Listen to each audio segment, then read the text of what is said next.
Hello, everyone. We are on day 4 of the Launch Live Workshop. I'm so excited for today. We have Sharon that's already here with us. Hi, Sharon. Hi, how are you? I'm doing awesome. So, I don't know how everyone is feeling. I'm just pulling up the chat so you can say hi in the chat. Let us know that you can hear us okay, that you can see us, and let us know how you're feeling this morning. I'm feeling amazing. I have to say that unlike when everybody else is launching, this is what I live for. So what I did this morning after my workout is I started watching Hallmark Christmas movies. So anyways, I don't know why, like they're so cheesy. They're all the same, it's always the same thing and I still love it. And just oh, sorry. All right, so we have some people that are already on. So no worries, Larissa, if you have to catch the replay, I will send an email. It comes in the afternoon. You have until Saturday to watch it, and I believe it's still the same link. So click on the link anytime to start catching up on the replay. Hello, Melissa. I am also super excited for today. So let's chat about what we are going to talk. Stop moving. What we are going to talk about today. So today, first we start with Sharon with a topic that is super exciting to me because that is definitely where I am learning. The Influencer's Guide to Google. I mean, how I'm like a kid on Christmas this week. It's crazy, but how exciting is this? And then we're gonna, jump into some more launching, some fails to launching. I mean, the topics today are on fire, and I also have some surprises for you guys. So let's just jump right in with Sharon. I'd love for you to just say a little bit more about yourself before we get to jump into some really epic stuff. Yeah, so my name is Sharon McCaskill. I live in New York State, but not the city. I live up in farm country, and I'm a grad student and a mom and super busy. And I learned through my business that I love Google. So that's what I'm going to share with all of you.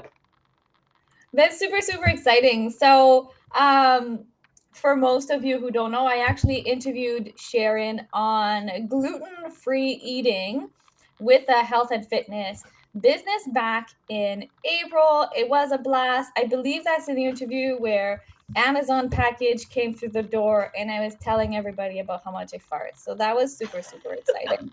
I'm even more excited about this interview. So, I know that you have a screen for you to share, so you can go ahead All and right. jump right in. All right. There we go. You can see that? Okay, I could perfect. see this perfect. All Screen's all good. yours. All right, so I'm going to talk to you about the Influencer's Guide to Google and how legitimacy sells. So, I'll give you a little bit more background on me and then we'll just jump right into it. So, I'm Sharon. I call myself the nerdy SEO strategist. I say semi nerdy because I think when we think about SEO, which is search engine optimization, and I'll talk more about what that is, I think we think of like tech and analysis and this really like numbery, nerdy thing. Um, I am not that type of person. So just to clear that up. And what I love doing is helping creative entrepreneurs reach their ideal clients on Google. And so I understand that your business is more than just reaching people on Google. You have more goals in your business than just like always being at the top of everything when it comes to the internet and that type of thing. Your business is your creative passion. So I'm here and my job is to help propel your business forward so that Google can just attract your ideal client right to you and you don't have to worry as much about tech. And so the reason why I'm doing this and we called it the Influencer's Guide to Google is that I know as influencers, we get so excited about Instagram and YouTube and all these other things. And I think just the reality of the situation is before you sign a client, before a client buys from you, there's a high chance they're going to try to figure out if you're legit. Okay. So, in one way that people do that is they go to Google and they say, who is this person? And they look you up and they try to figure it out. And when it comes to somebody having a question, 75% of people on the internet start their search on Google. Okay. That's huge. So if somebody has a problem and they're looking for a solution, the first place the majority of people go is to Google. The other reason why you really want to be found on Google and have your business show up on Google is because traffic from Google is passive. One post that ranks on Google can bring you thousands of clicks to your website for years. Okay? This is not social media where you do a post, it goes viral, and then you have to try to get another viral post. Okay. Or you have to keep appeasing your audience or keep posting on Instagram so that your stuff gets shown. With Google, once your post is there, it'll stay there for a really, really long time, which means less work for you. So how do you get that traffic from Google? You get it with SEO. And I say the passive power of SEO because, again, less work is the kind of traffic that I like. SEO is just another name for search engine optimization. This includes all search engines, really, that are internet based. So I say Google in this, but this also applies to Bing, DuckDuckGo, and even voice search. So like Siri, Alexa, all of the things I share are relevant across all those platforms. So SEO is how you rank at the top of search engines without having to pay for a single ad. So free traffic. And I know like when I first started doing my health and fitness stuff, like the idea of ranking on Google was overwhelming, but I am here to tell you from experience, you can totally rank on Google, even if you are so not techie, because that was me. You get overwhelmed by all the things, again, me. And if you're pressed for time and can't devote hours to learn another thing, okay? I understand you're all busy, you don't have time. All you need to rank on Google is a website, and I'll add to that a well-functioning website. It has to work. It does not have to be pretty. It does not have to be beautiful. You do not have to pay thousands of dollars for this beautiful custom website. In fact, just a basic WordPress website with a free theme like Astra or Cadence is all you need. Okay. And you need the willingness to just try something new and step out of your comfort zone a little bit. And so super quick, because I know we have a very small amount of time for this presentation, I'm going to show you just some of the most important ways that you can start ranking on Google and other search engines to beat out your competition without constantly being at a computer so that you have more time to do what you love to do, which is show up for your audience or whatever your creative services are. So if you're ready, I'm going to jump into it super fast. Okay, so the first thing you have to do is get your content on your website. I know that we grow our Instagram following, we grow our YouTube following, grow our podcast, but the truth of the matter is content that you have posted on a social source is not really yours. You don't own your content, nor do you own your followers on those sources. Okay, so like you can get kicked off of your social media in a snap, and it's up to them whether or not you get reinstated. So you want to keep publishing content there because it's great and that's where your audience base is now. But you want to start moving some of that content to also have it replicated on your website. And you can do that by embedding it into a blog post and then write a blog post or transcribe your content and strategically rearrange it. And I'm going to show you how to do that. And for those of you that are already creating video or audio for podcasting, this is your biggest bang for your buck. And then while you're strategically rearranging it, you need to do keyword research. this is like market research on like times a million, because there's like millions of people on Google, right? So all a keyword is the word or phrase that people type into search engines. I think we overthink this a lot, but this is how you know what questions your ideal client is asking. Okay, that's all it is. What questions are they asking, and how can I, as the expert in this area, answer those questions to satisfy them? This is what you're already doing in your videos. This is what you're already doing in your social media content. We're just now finding the specific words that people are typing into Google or other search engines. And then you're going to take those words. I'll show you how to do that in 1 second. Super easy on the next slide. But then you're going to take those phrases and grab a couple of them that you see people are searching, and you're going to include them in your blog post that you created or the transcription from your post. I'm not talking like a couple bullet points of a show note. Like, we're redoing that. We're making like epic website content here. And you're going to take that long transcription and you're going to add headings to it. And you're going to clean up the paragraphs a little bit. And you're going to take those keywords and put them in there word for word where it makes sense.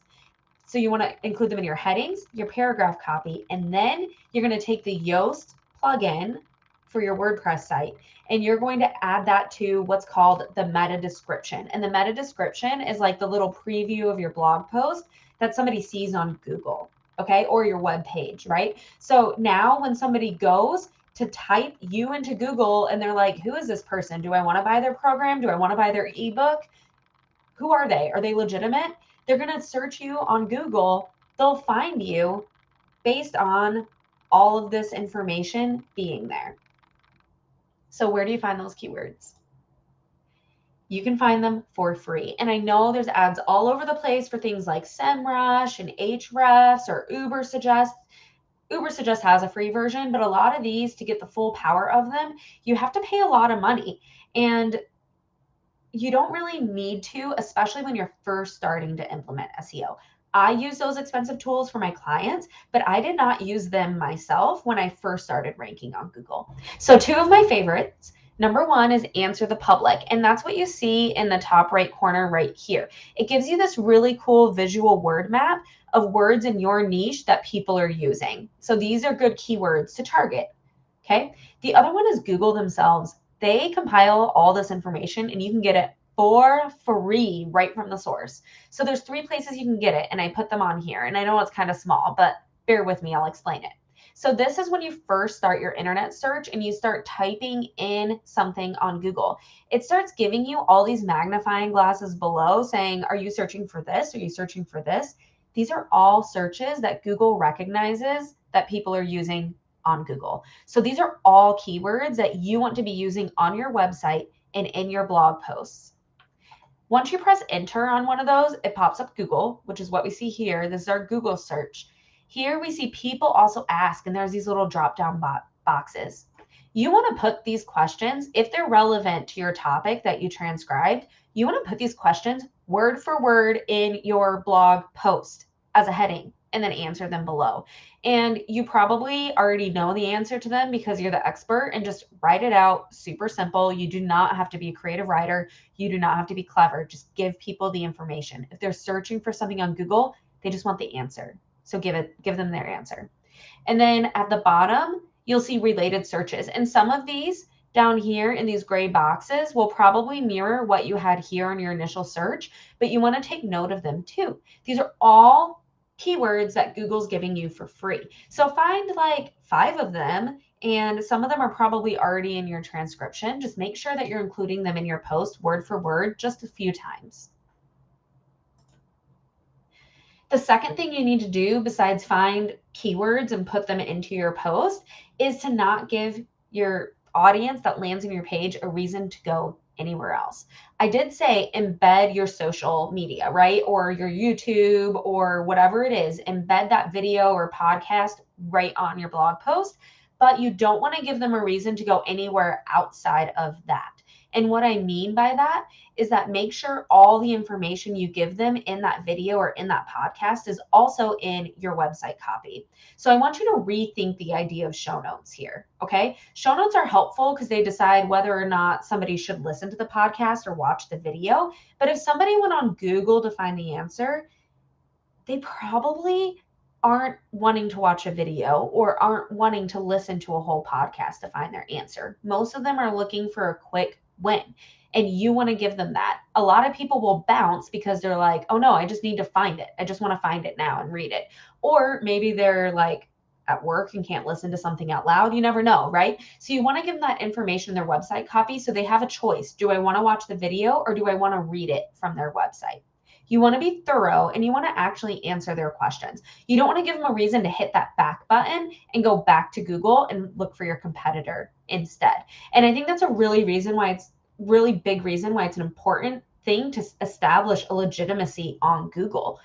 Your competitors are doing it and you want to stand out from your competition. Okay. And so that's kind of in a super duper quick nutshell, ways that you can stand out on Google and establish your legitimacy as an influencer. So if you want more SEO tips, I have some for free. So you can grab a free ebook. It's called The 6 Things You Need to Rank #1 on Google. It's a super quick ebook and it just spells out some of those website things super quick. And then I'm also on Instagram. I finally got with the flow and started an Instagram like 2 weeks ago for my SEO business. And so you can follow me there with SEO with Sharon. Awesome. I'm just adding into the comments. I have it here, and I'm just going to add it on Facebook to make sure that we are all. Oh, I think I just have to refresh the page. That was awesome. I learned so much. I love all of these little tools. You know, when you feel stuck and people sit sort of like in a panic because the words aren't coming, the inspiration aren't coming. And there's so many little websites out there that just helps us with that. All right, so we're all good. Yeah. Yes. Okay. Thank you so much. So I know that you are off to class, am I right? Because you just like to keep busy. Yeah, I do have class in a few minutes. Life of a grad student, right? All A right, little bit so of time, but yeah. give us some deets. What are you studying? Okay, so I am a grad student studying nutrition and dietetics. So I'm becoming a registered dietitian. So hence my health business. Yep. That's so exciting. Congratulations. Yeah, I just got accepted into my internship, so I'm excited about that. I have to do a 10-month internship to be able to sit for the exam. So I just got into that. Oh my gosh, that's so exciting. I know, I'm excited. Oh, I'm so proud of you. Congratulations. Yeah. So, Sophie, I also saw somebody ask a question that I think is really good. Can I Okay, answer it in like 2 seconds? Oh yeah, you have time. Okay, perfect. I'm putting it on the screen. Okay. There you go. Yeah. So what about the people who watch the video and read the copy? How do you make it not seem redundant? That's a really good question. I think you can just say I would do a little intro paragraph at the beginning and I say, to find out more, watch the video or keep reading for more information. I always do that. And it just gives them the choice. Do I want to watch the video or do I want to keep reading? And it just lets them know really clearly that the same information is in both places. So whichever one they prefer, they can do. I don't think it's redundant. I think you're just giving people the power to make their own choice. Yeah, I love that. And sometimes I am in the mood to read, or I'm in a place where I don't have my earphones, and maybe me watching a video would be super weird, like in line at a store. Yeah. Right? Yeah. But sometimes, Totally. you're at the end of the day and you don't want to read, and the video is really, really nice. So I don't feel like that's redundant at all either. Monica says thank you. If you have any other question for Sharon, drop it into the chat. I think that this is a subject that we don't talk about often enough, right? Especially just for the website, for people who don't necessarily have the podcast and the blogs, because that is time consuming. And for people that are just starting out, this is everything. This is amazing. This is an amazing place to start where you don't feel like you have to pump new content. There's a blog weekly, maybe. Guess it doesn't matter. It's people's preferences. Yeah. And my favorite thing about Google, honestly, right? I'm super busy. I have some weeks where I can churn out new content on my website and some weeks that I can't. Like this week, where I have 2 tests and 2 papers and a lab report due. That was my week this week, right? So like Oh my all I have gosh. time to do is this with you, Sophie, right? I can't churn out new content on my website. And what's great about Google is honestly, once you've been established as an authority on Google and Google is ranking your content, Google doesn't care if you're publishing weekly as long as your website itself, like the tech of it, stays up to date. So like if you never update your WordPress to the newest version of WordPress for like 6 months, like it might make your website run slower and that might hurt you a little bit. But like Okay. there's websites that are ranking like number 1, number 2, number 3 on Google that I look at and I'm like, nobody's posted new content on this in like a year and a half, but their posts are still ranking at the top. That's amazing. So would you say Yeah. that checking the websites in our field of what comes up in the top 3 would be good as well to go look for content ideas and see what are, yeah?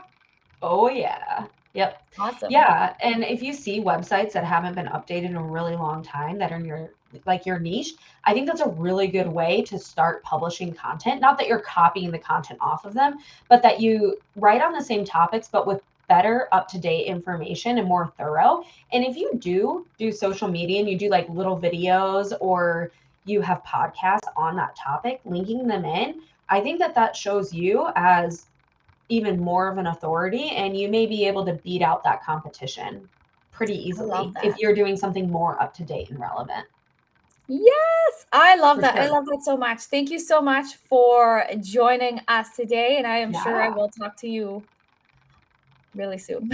Awesome. Thank you. No problem. Enjoy class. Good luck on all of your tests. Thanks. And I'm cheering for you. You're going to do amazing. Awesome. Thank you. Bye. Bye.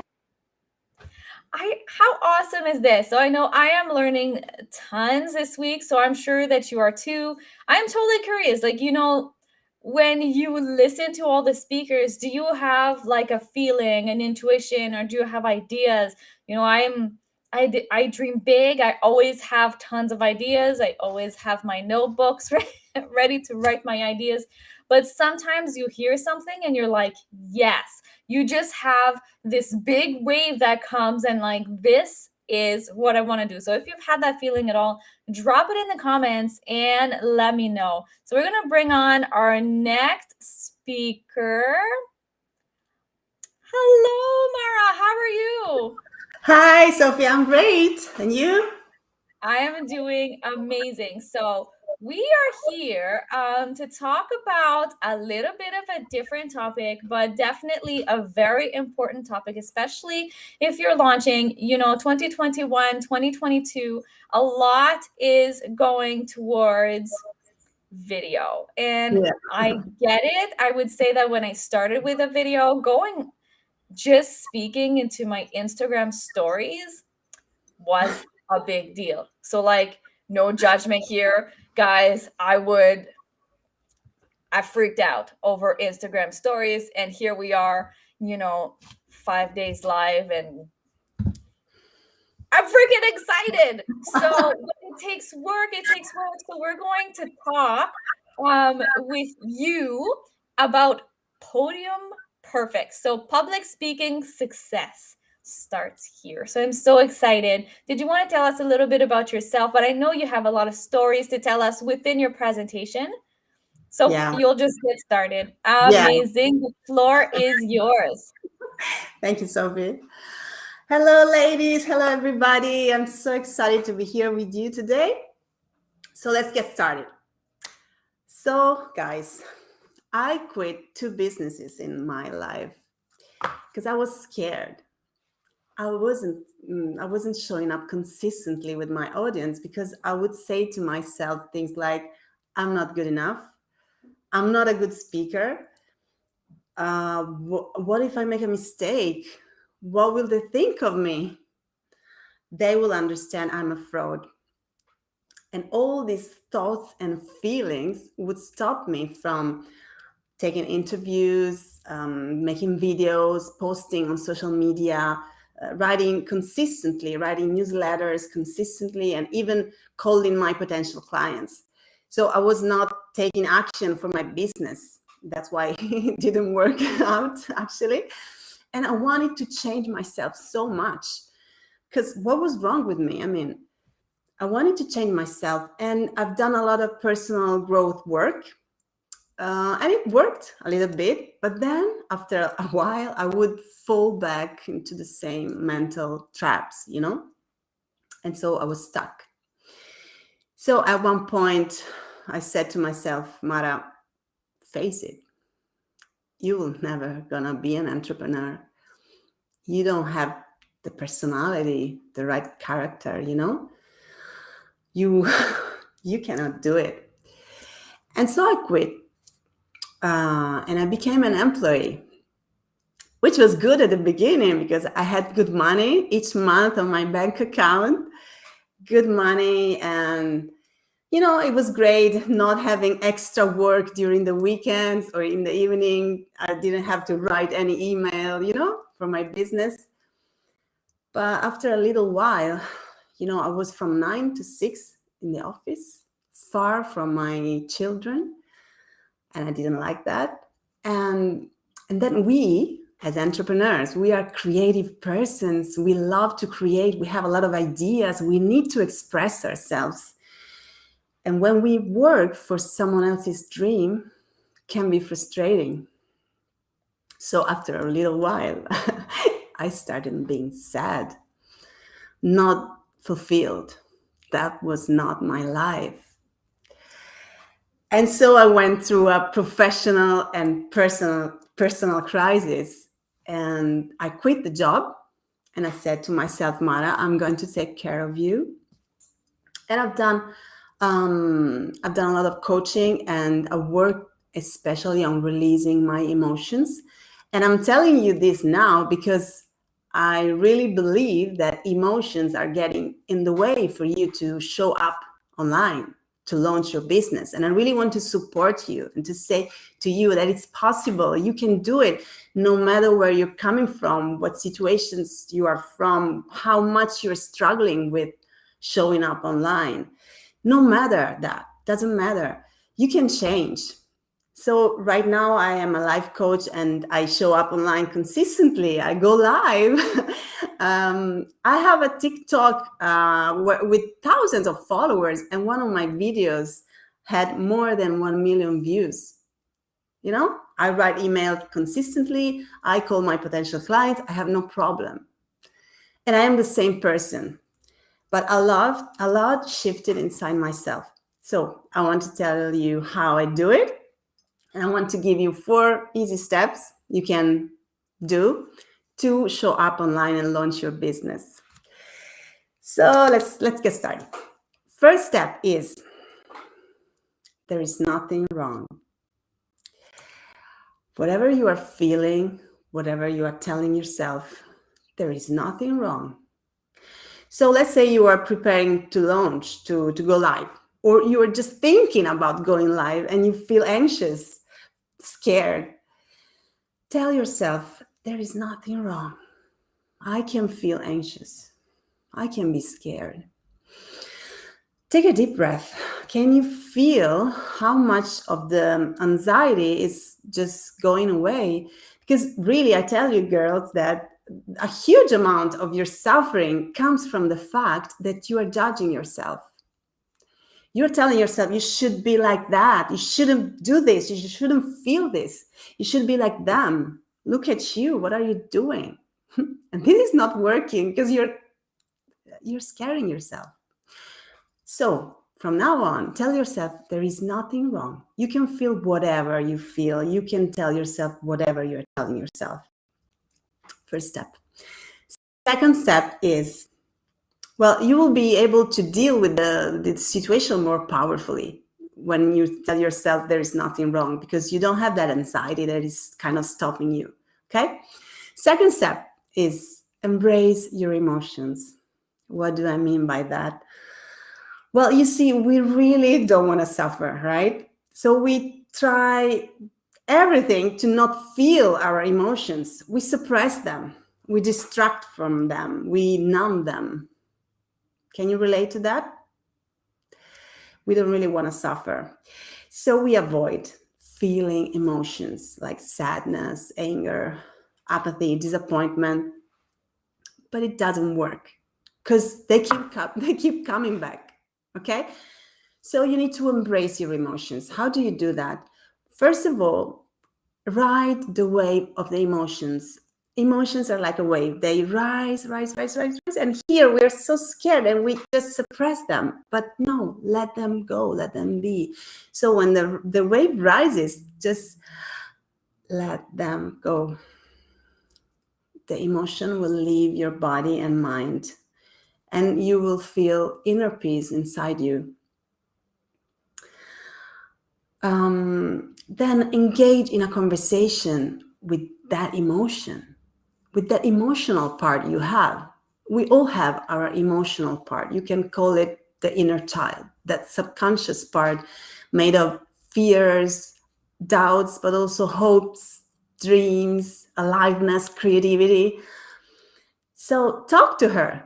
Talk to your little child. Talk to your emotions. Ask her, what are you trying to tell me? What can I do for you? What do you need? And there is nowhere to get to, right? You won't have a result just in that moment, but you will start building a bridge between you and your inner child. That bridge will build trust because she will feel heard and seen. And so you will start showing up in situations that usually are scary for you. You will start showing up calmer because there is no conflict inside you, because you know yourself, you know your emotions, you know your feelings, you have listened to them. And when you are feeling the emotion, try to split yourself into, like, on one side there is the adult self, you as an adult, and on the other side there is the little child inside, right? So when you're feeling the emotion, tell your little child, it's okay. Let it go. Let it be. It's okay. You're doing great. That little child inside will feel really supported and protected. And again, this will build so much trust inside you. And this will cause that you will be calmer in public speaking situations. So what I'm doing now, I am in connection with my inner child, and I talk to her, and I've talked to her before this event. While I was preparing, I was saying, hey, Mara, come on, you can do it, right? We are okay, yeah? And we are actually, because I know her now. Before, I was not listening to her. I was suppressing my emotions. I was judging myself so much for feeling emotions, for being weak, as I thought I was. But now, no, we are in partnership. So, and I have a list here, so I don't want to forget anything, guys. I want to tell you everything that I really think it's useful for you. So, when you start this conversation with yourself, you will bring calmness and harmony and also authenticity, because usually we pretend, if we're not confident, we pretend to be confident. We show up with a mask, but people feel it. And for us entrepreneurs, it's really important that they see that we are authentic, right? Does this, how do you say in English? Does this make sense to you? Yeah. So this will bring authenticity, okay? Yeah, so second step is embrace your emotion.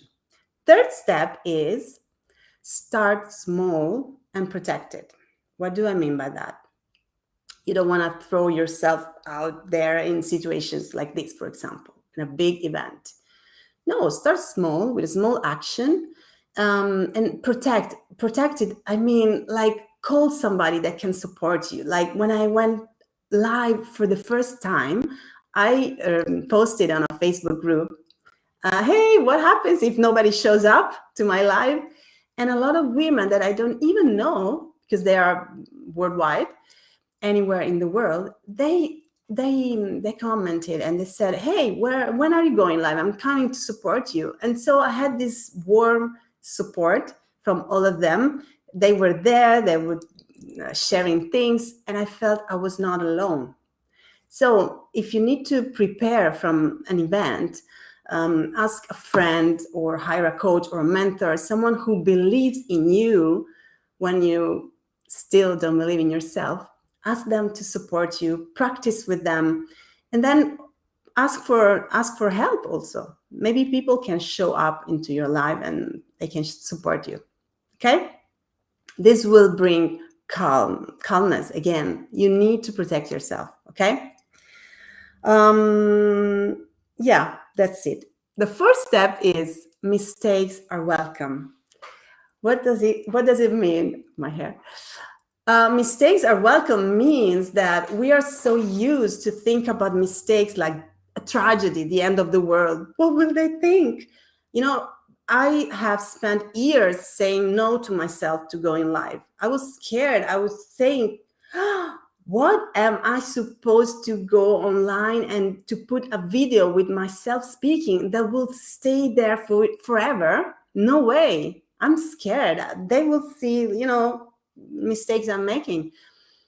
But first of all, people are not thinking about you as much as you do. We spend so much time inside our head thinking about ourselves, thinking about, I should have done that. I should have said that. But people are not, because people are thinking about themselves. So don't worry, chill, chill out. It's really important to see that we are not so important to other people. And then we learn by mistakes. And we as entrepreneurs, it's natural to do mistakes, to try things that maybe won't work. And it's okay, because we will take a better action later, right? We are creating things. We are really creating. We are evolving. We are creating things that maybe they weren't here before. So it's normal that something won't work. Okay, so we need to rewire our brain and to tell it, hey, mistakes are okay. But I know that sometimes mistakes are so hard to accept. Sometimes we make mistakes that, they're killing us. We want to hide from the rest of the world. In that case, I understand you. Tell yourself, there's nothing wrong. I can be upset. I can be sad. I can be desperate. I can think I ruined everything.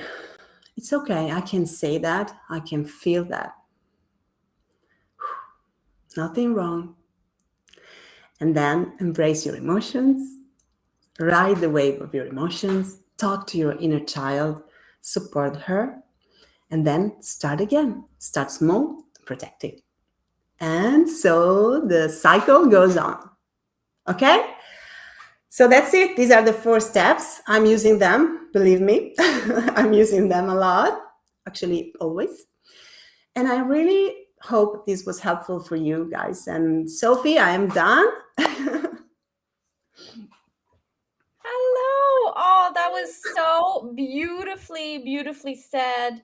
I know that you have a special gift. I'm just putting your email address into the chat box here for anyone who are welcome to send you an email for a special gift. So I have it here. I'm going to make sure that it's on Facebook as well, just in case people prefer to watch from there.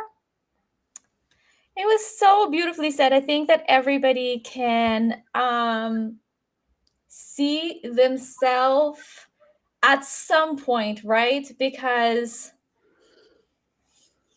as entrepreneurs, we are asked so often to jump out of our comfort zone. It's really hard even to figure out what am I not aligning with, because sometimes it's not even that you don't align, but sometimes that you don't align yet. So you said it perfectly. It's small steps at a time, right?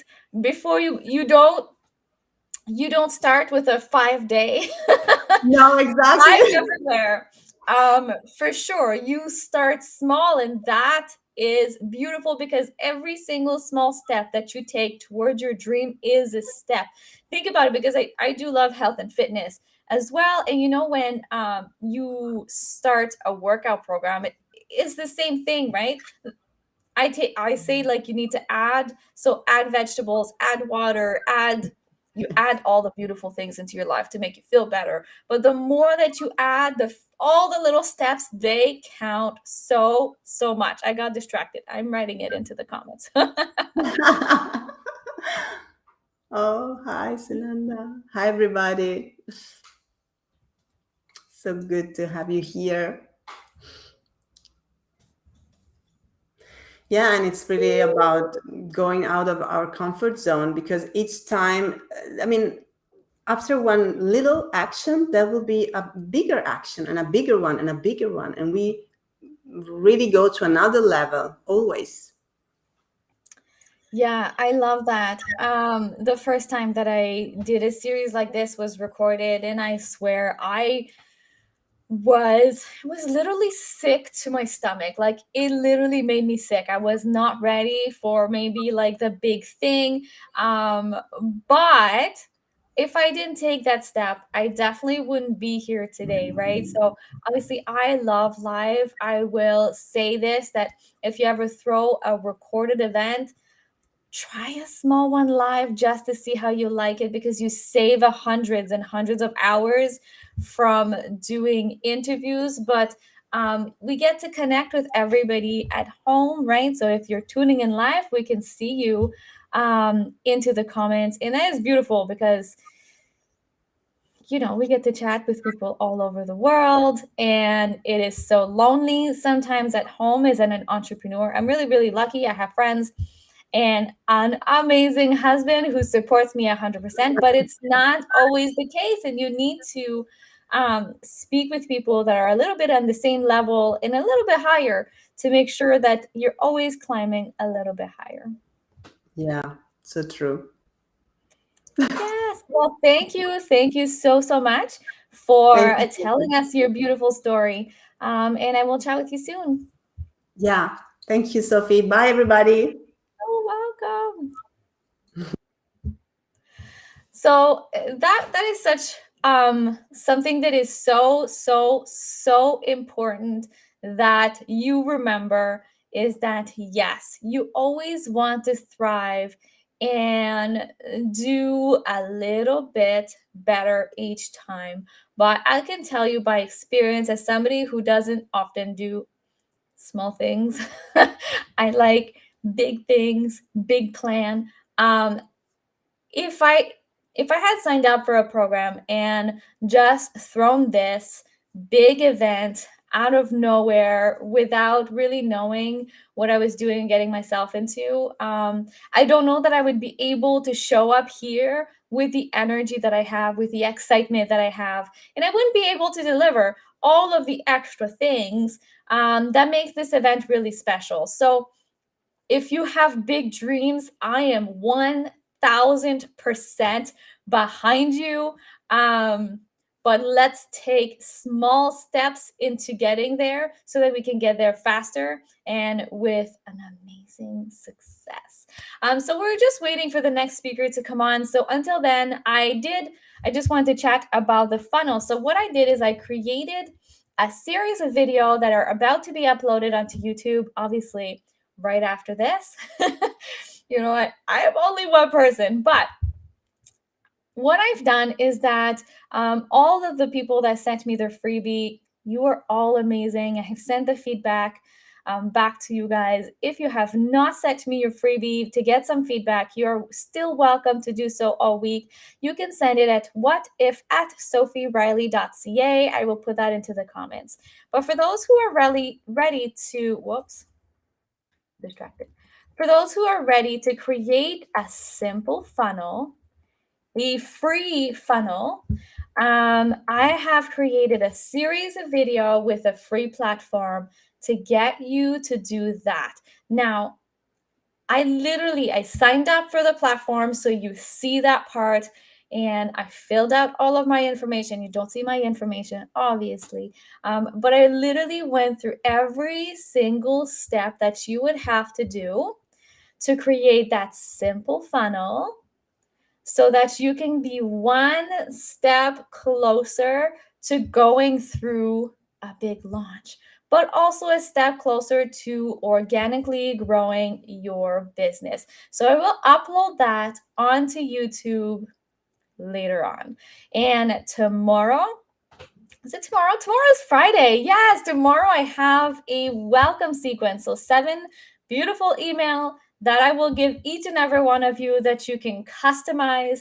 I have said this before and I'm going to say it again. I love templates. I love not starting from scratch because though I can be very creative, words or starting from scratch is the worst for me. I can sit there for hours and hours and literally get nothing done. Absolutely nothing. So I love templates. So I love to give everybody that comes onto the workshop, I love to give all of my clients templates to start from. Templates, I think, are amazing to get your creative side going. But when you get a template, it is so, so, so important that you customize it to you. Now, let me explain this a little bit more. Instagram, haven't gotten a whole lot lately, so maybe Instagram really got into fixing that problem. But I used to get so many like spam into the email, into the Instagram, and that message would always come with, "Hello, dear." So for me, I very quickly associated dear with spammy garbagey. So you're garbage. Okay. So because spamming, like, who does that? What is the purpose? How can it be somebody's life purpose to just spam people? I don't get it. But that's beside the point. Dear is not something that I associate in a positive way. So same for Monica. Yeah, so I don't know, like, that's, I don't know why. I can't explain, but there's so many messages. Hi, dear. Have you heard of this grant? Yeah, I just Googled it and you're spam, you're garbage. So for me, dear is not something that I will react to in a positive, welcoming way. Are we supposed to email you on the given ID? What do you mean? So you can email me your freebie. So if you've ever created a freebie, a lead magnet, or anything else like that, I'm giving anybody who wants to send it my way some basically free advice. I'm going to give you some feedback on how you can make it better, make sure you're good to go before you can create a really awesome, super simple funnel and start to grow your list. So feel free to send that. If you have any more questions, just put them in the chat. So I had a client. So I was behind the scene and she's, oh goodness, from Germany. And she always started her email with, "Hi, dear." And for her, it's okay. So this is just to show you that we are two completely different people. Both people are completely okay. It is completely okay to feel the way that you feel. There's absolutely nothing wrong with it. But you have to be so careful when you use that template that it represents you. You maybe my people, so to speak, is not your people, right? I'm a mom. I am highly sarcastic. 12 years in the Canadian Forces sort of does that to you. I drop the F-bomb probably too often. So we're all different, and that's okay, and that is beautiful. So that is the small, segue into, I'm sending you a lot of templates, but please use them wisely and customize them. So we have our next speaker here. Let me just pull her up here. Hello, Cherie. How are you? Good. How are you? I am doing amazing. Thank you for asking. Okay, so Cherie is here to talk to us about conscious launching, a topic that I'm slightly obsessed with, which I think we all know by now, right? We are on day 4. So before we dive in, did you want to tell us a little bit more about you, your business, and how you got here today? Yes, hi everybody. I'm Shari, but what I do is I'm a business coach and I help moms quit their 9-to-5 jobs in 12 months or less by basically helping them increase their profits in their business. Such a simple way to put it, but it's so beautiful because for anybody that is going through that, it's almost like a dream that is, I don't want to say too far because it is not too far. You have done it, I have done it. Yeah. But if I put myself back in the shoes of like when I was working, it was almost like an unrealistic goal. Does that even make sense? Yeah, like Yes, definitely. unreachable. But I just want to say that it is not with the right coach, right? So let's dive right in. I'm super excited. Okay, so basically I'm just going to go over conscious launching. And I think basically the goal of it is to not feel overwhelmed and full of anxiety. Like it's to enjoy the process. So basically what you want to do when you're getting started is just to write down the goals of your launch. Like decide how many of your programs you want to sell or decide how many courses you want to sell. But make sure it's not like, oh, I need to sell like 50 of them if you haven't never sold like 5 of them before. Make sure it's a goal that's not going to make you feel like I have to do this. And if I don't do this, my soul is going to be crushed. Like make sure it's a goal that's attainable. That's like, you know, so that way, if you don't reach it, you don't feel like, oh, I suck at this. I need to quit. And then you also want to decide like how you want to sell them. Like what social media platform should you decide that you want to be on?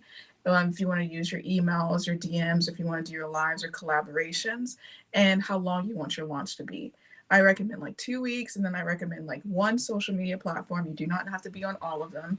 I don't want you to go on and create new things for like YouTube or new things for Instagram or new things for Facebook. Let's do this consciously so that way we're not stressing ourselves out. Because I know like my clients, they have a 9-to-5 job and they have families and everything like that. So 1 platform at a time. So pick 1 social media platform, and then I usually use my email list, and I'll send like 2 emails per week. So that way it's still not like, oh, I'm bombarding them with emails or, oh, I have to write all this content. That way it's still like something that you can do. And once you get that all mapped out, I recommend mapping out how long your launch will be. I usually do a 2-week launch and map up the content that's going around. So the content that is going to ignite your customers and want to learn more about your offer. So like for me, if I'm selling my coaching program, I want to talk about like how to create an irresistible offer or like how to create messaging that converts, you know, things like that I can tie in my launch into like the call to action as well. And one of the best things that you can do, all those people that you've been talking to in like the DMs, all those people that you've been on calls with, write a list. Sorry, my alarms. I live by alarms. That's okay. I have alarms for everything. I get it. So write down all those people that you talk to that didn't sign up for your program, but that are going to be like, you feel like they're a good fit for them. Write their names down and just go back in and let them know that you are doing this program, that you do have a launch. And if you're interested, you know what I mean? Then you can talk to them more about it. Once you have your list of people, you know, you reach back out to them and then basically just allow it to be easy. Like, don't overcomplicate it. I know when we're doing things, we think we have to be everywhere at once. Like we have to do every single thing, you know, but allow it to be easy. Just sit back and say, okay, well, I only have to write 4 emails total for the next 2 weeks. I only have to reach out to these people that I've already talked to, I've already had relationships with, and let them know I have this great offer for sale. And then just write your content around it. Like if you do a normal 2 or 3 posts per week, just center your content around what's going to your program or your course. And I mean, practice gratitude during your launch. Like be thankful for the people that are liking your comments, that are sharing your posts, that are watching your lives or responding back to your emails, you know? Be grateful for what's happening in your launch, because if this is your first time or your second or third time, each launch is different. So you're learning new things every time you do it. So be grateful for the things that you're learning and how you're going to get better and how you're going to keep improving and how you're putting yourself out there in the first place. Because a lot of people don't even get to that point. So for you to do that is huge. So definitely express your gratitude towards that. And most importantly, celebrate every win, big or small. If you hit your goal, celebrate. If you don't hit your goal, but you still did the launch and you didn't stop after a week, because I said I was going to do launches for like 2 weeks and I stopped after 3 days, that is huge. So celebrate every win that comes your way, big or small. And this way you'll be having fun, you'll be making progress, and you'll be like one step closer to achieving that launch goal of yours, and you won't feel overwhelmed or anxious at all. I love that. And I love that you're saying 2 weeks. So this is now the first time that we hear, I'm not going to call it a magic number because I know that we can Yeah. customize things, but putting a post on social media and say, hey, I'm open for business is not a launch. It is not a good launch tactics. It takes times, and people need to hear what you have to say often. So for example, I am assuming you're very busy. I am very Yeah. busy. My toddler is now going to daycare for the first time in nice. like he's 3.5, but there's COVID. So Yeah. he didn't have any friends. He was never sick. So it's a roller coaster ride. Over here, knock on wood, he's been at daycare all week. So, but things get busy. Sometimes I see an email and I'm like, oh my gosh, either it's the title or I really want to check it out. I want to come back and check it out to it later. And I forget. Yes. Right? Because there's so many reasons to forget aside the fact that I'm completely forgetful and sort of a complete mess. But it's just the life, right? The teenager comes in, there's homework, and then there's the toddler goes to bed, the teenager needs you. It's like the roller coaster of life. People are busy. You are not bothering them by sending another email, posting on social media, and being excited is everything. Exactly. Right? Yes. It makes I have been into a launch where I was not aligned and sick like a dog. So maybe timeline was not great. But and I have been in launches where it's a breeze. I'm just happy. Yeah. Happy dances. I have the songs on, and it's night and day. I am just loving what I do, enjoying life, and those launches tend to do better. Yeah, because it's like if you're like sitting there and putting all your effort into, oh, I have to sell this many, you're gonna put out that energy of like, oh, I just want you into my program. Like, but if you're happy and you're ready to help and you're putting out that energy into your content, it's gonna reflect. People can feel it. It's gonna be either like needy energy or happy, ready to go energy.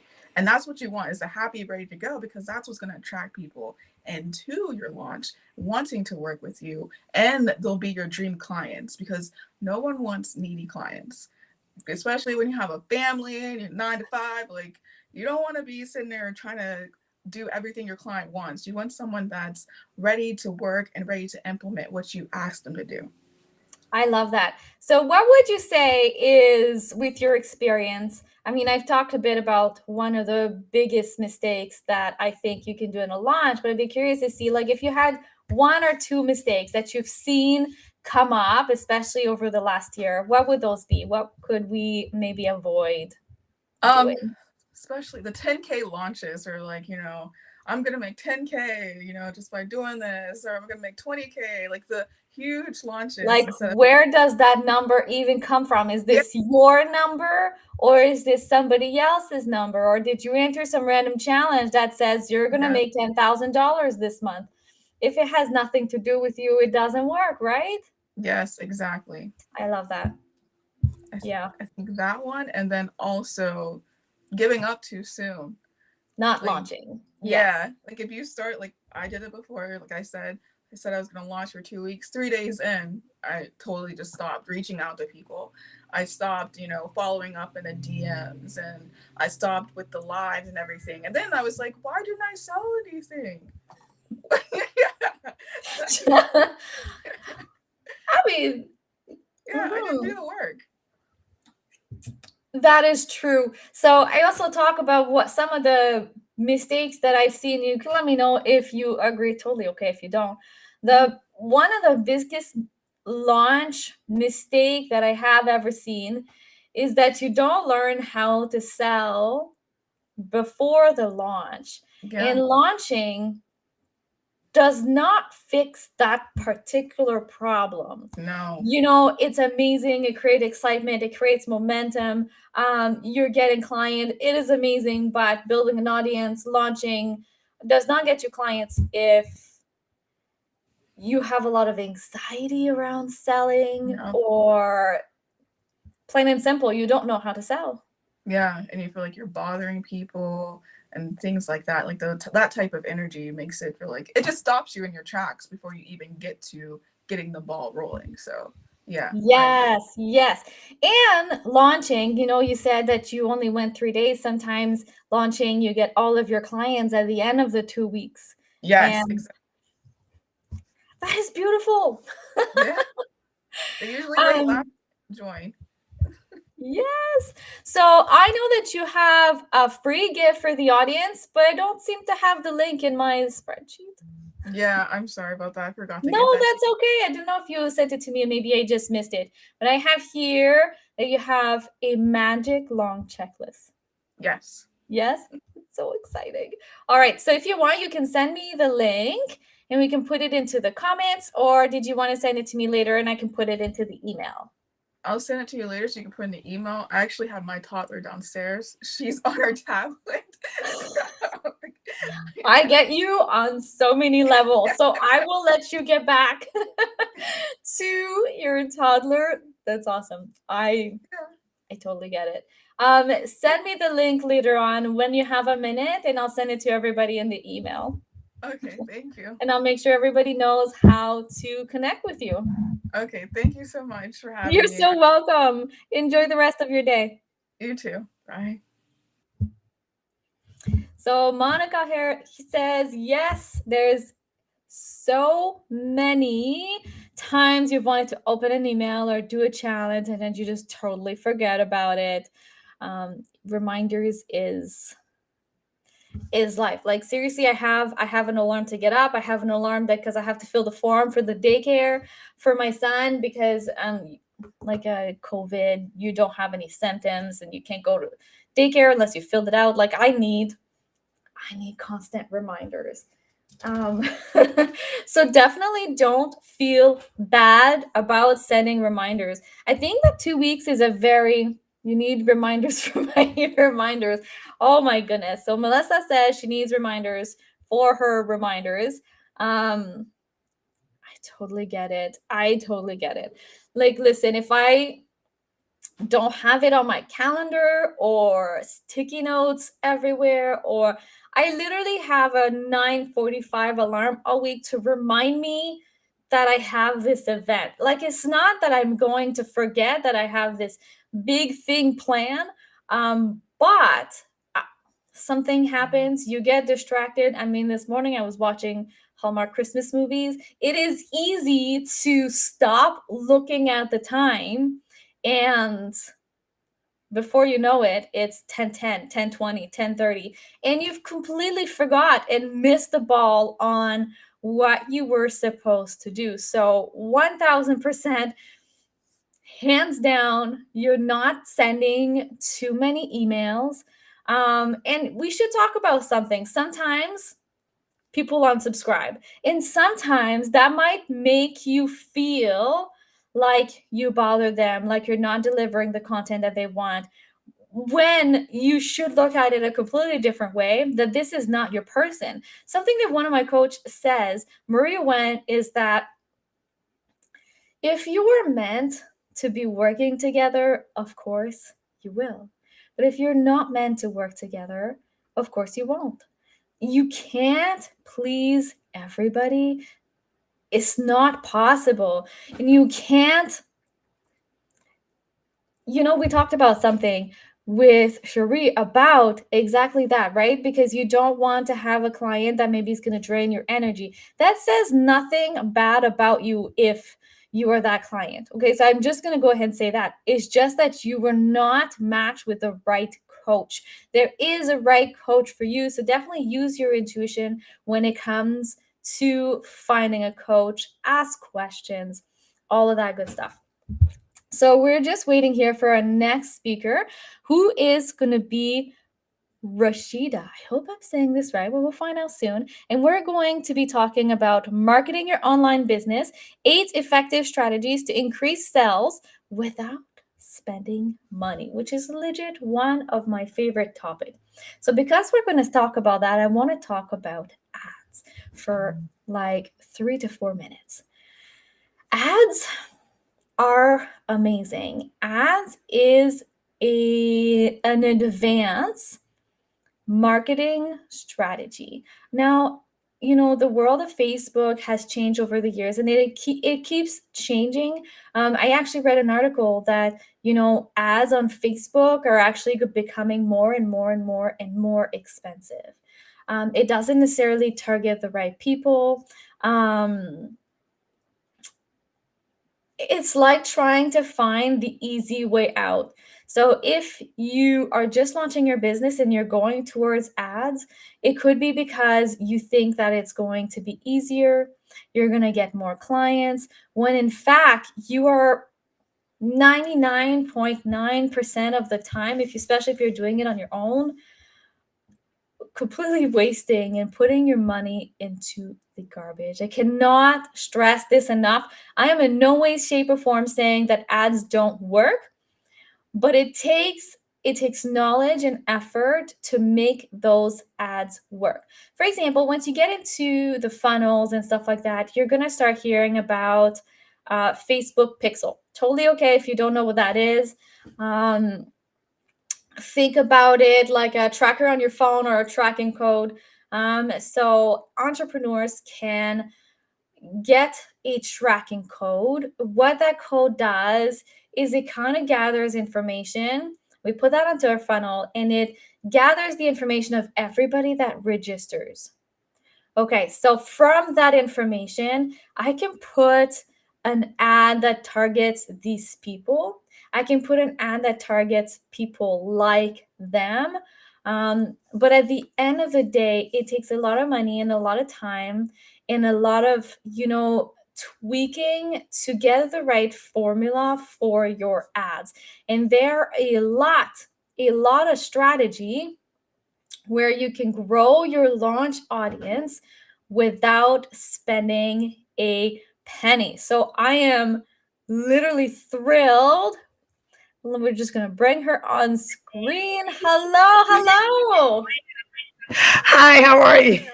I'm doing amazing. We were just talking because a little bit about before your presentation on, well, to sum it up, how much I hate ads. It is a strategy that is slightly more advanced. You need to do a few extra bits and pieces of work before we can successfully use ads. And today we're talking about 8 effective strategy to increase your sales without the ads. So I am excited. I'm really, really excited.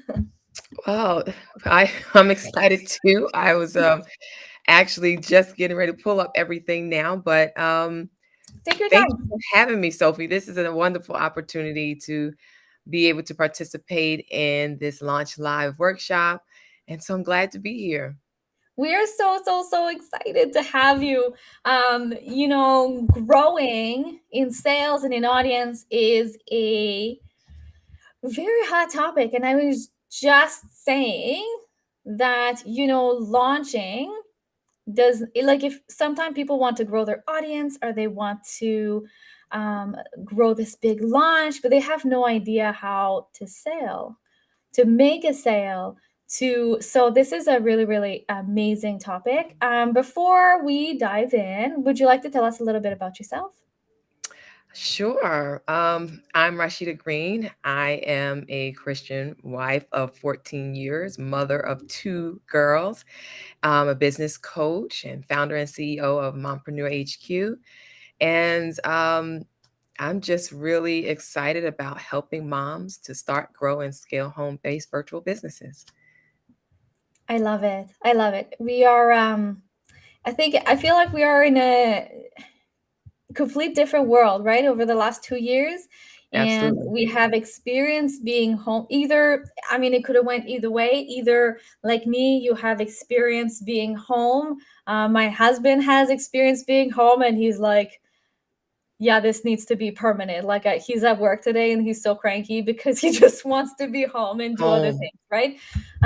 So or maybe you were home too much and you just want to go back in the office. But I've met so many people who are just ready Yeah.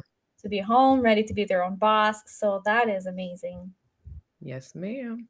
I said that was my husband. He was traveling 45 to 50% of his work time. So when everything shut down and they grounded everyone, it was like, yes. And he is actually still enjoying being home with a house full of girls. So we're lucky to have him home. Oh my goodness. How many girls do you have? Two. But with Okay. me, it's like we give him the business. He's the only guy. So I love it. I have 2 boys. oh, look at you. So you're the Lone Ranger in the house.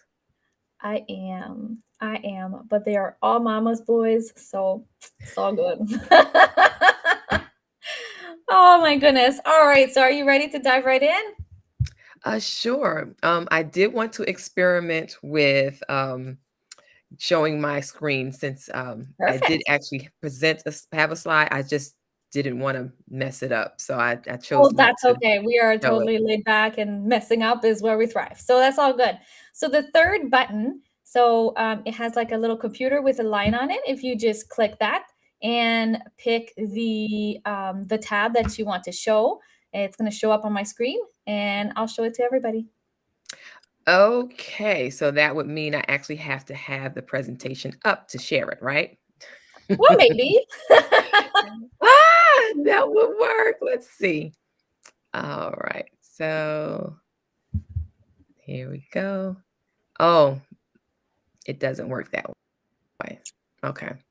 No? I have to share the screen first and then bring up the slides. So I'll do that. Okay. I'm excited.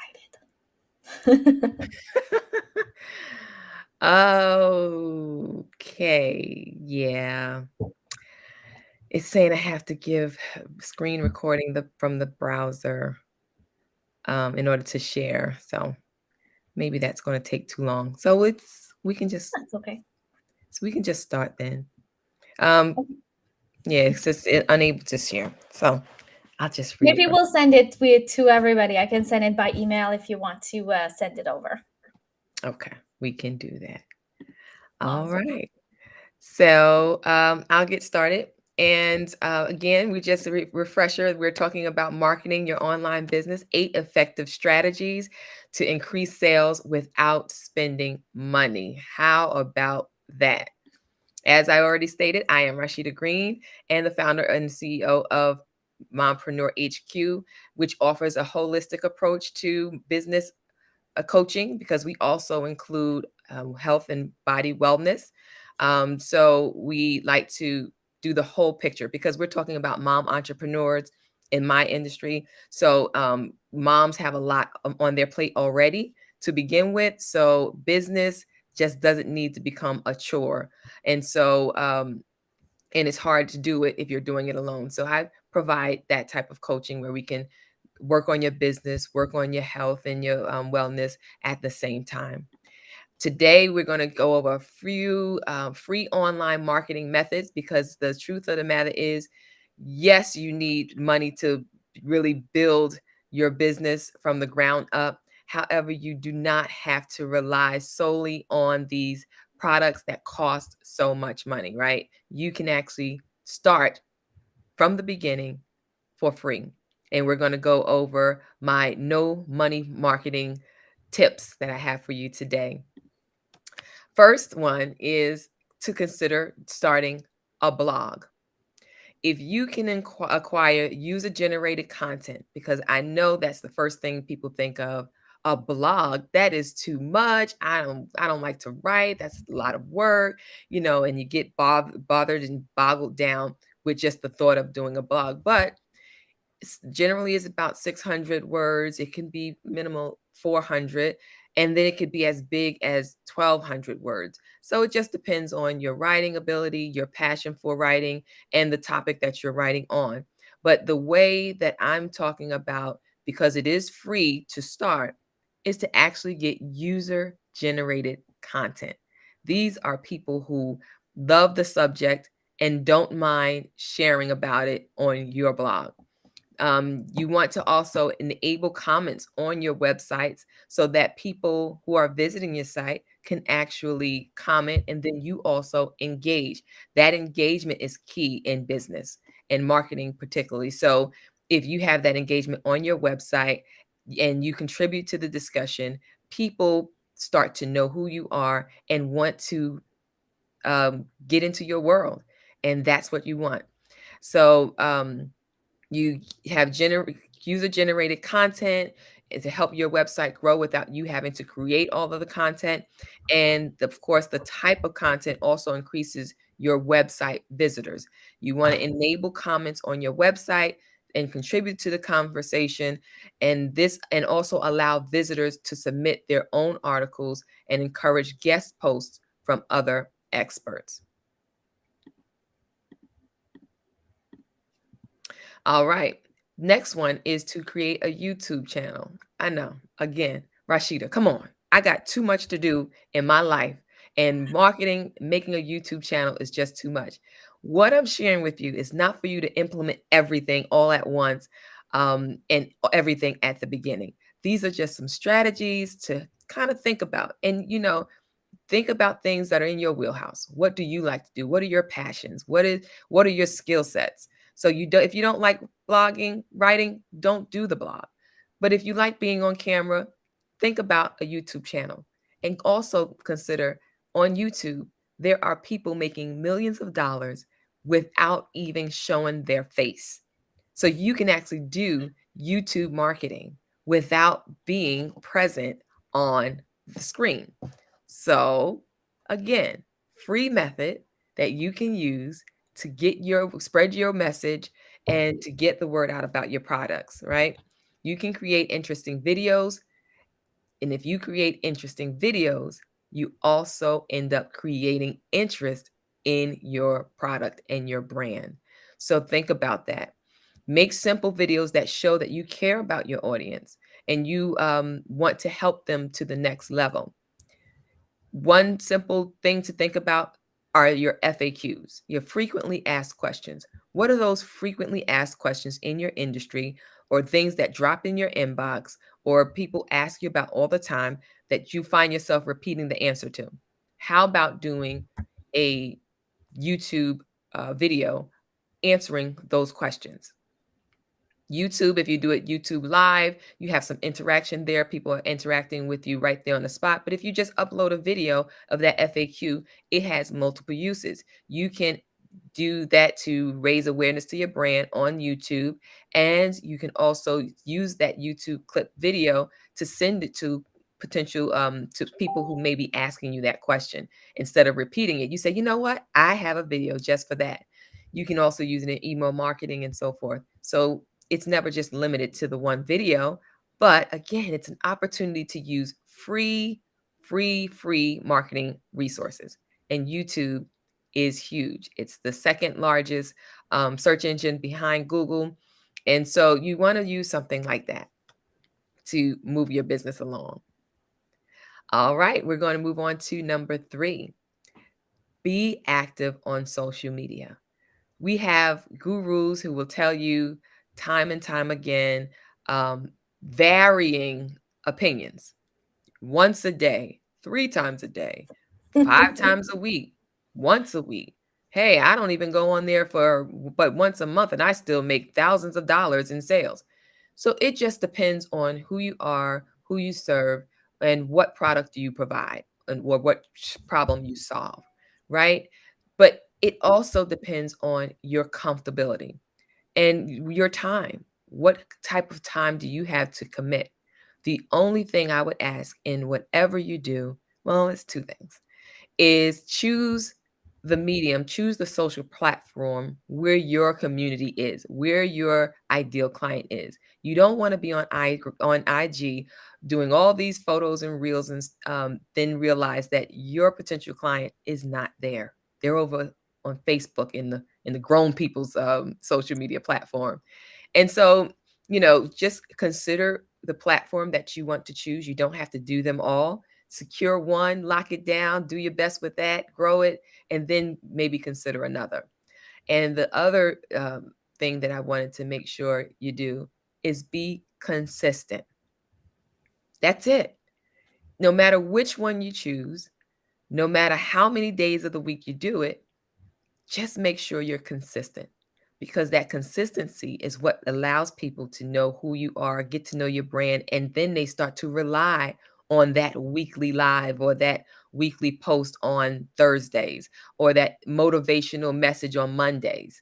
So that consistency helps with the know, like, and trust factor. So it helps you to engage with your customers.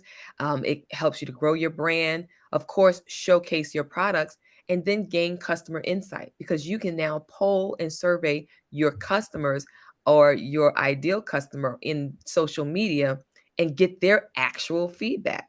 How nice is that? You don't have to ask your friend, because she's not your ideal client. You don't have to, knock on your mom's door to say, "Hey mom, what you think about this?"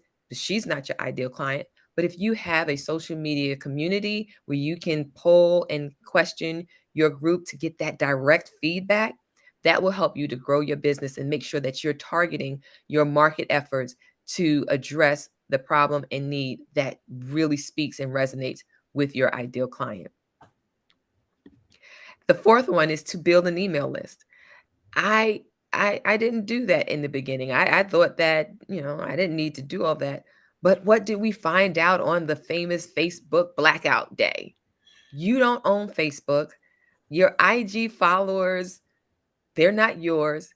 If Facebook shuts down today or becomes Meta and decides to drop all of the accounts, what happens to those potential leads? They're gone. So you want an email list. And you want to make it easy for them to join your email list by placing a form or a lead magnet on your website so that you can grab their information. Also, you can provide the same things in your social media by putting a link or an invite button that will allow people to see the product, the lead magnet that you have, so you can grab their information. Or even on Facebook, they allow you questions if you have your own personal group, private group.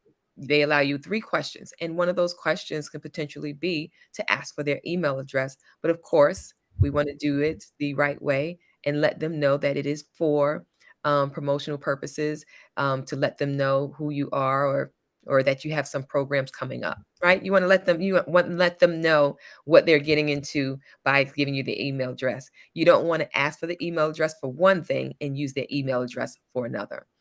And then when you have an email list, you want to treat them like gold, because they say that the money is in the list, right? The money is in the list. And if you have a email list of 100 or 100,000, it doesn't matter if you don't have the engagement. So you always want to connect with your people when you building your email list. Next, I want to say partner up with another expert. Develop a more robust program together. So if you have a partner with another expert in the industry, whether complementary or someone that is in this like industry, then go ahead, form that partnership, and you support one another. And in doing so, you increase your sales and you increase your leads, because now you're sharing audiences. And that's a great way to grow organically without spending money, because it's a mutually beneficial relationship. You can establish long-term benefits and both parties win. Similar to that, I wanted to say number 6 is affiliate marketing. Affiliate marketing sounded so strange to me a year ago, but it's so easily explained when you think about when you went to Macy's and bought that leather jacket or what have you, and it was really nice, and you told somebody about it, and they said, well, where'd you get it from? And you say, I got it from Macy's. You basically promoted Macy's based off your experience purchasing that coat. Well, that's what affiliate marketing is. The only difference is Macy's didn't give you any money or any benefit from you sharing that experience with your friend. Affiliate marketing is allowing you to promote your products, allowing others to promote your products, and in turn, they get a commission. There are other ways to build an affiliate program, and there are other bonuses that you give, like especially if you have a high ticket program, some people will promote your program to get discounts on your high ticket program. So that works too. So it just depends on what it is that you're offering, and affiliates would be happy to promote your product, especially if it's a good one, and especially if it sells a lot, because they know that they can financially benefit from that promotion. So affiliate marketing is basically sharing information about a product and getting a commission from the sale of that product. It generates warm traffic because those people who are marketing your product, they know specifically who to look for, because you have hopefully in your promotions packet to your affiliates explained who the product is for and who the product is not for, so that they're going specifically for that target audience. And also, again, it can bring long-term benefits to you because you are not doing all of the hustling. Though you're one person, and as many people as you know, you may not be able to get to all of those people. And even if you did, what about all the people you don't know? Right?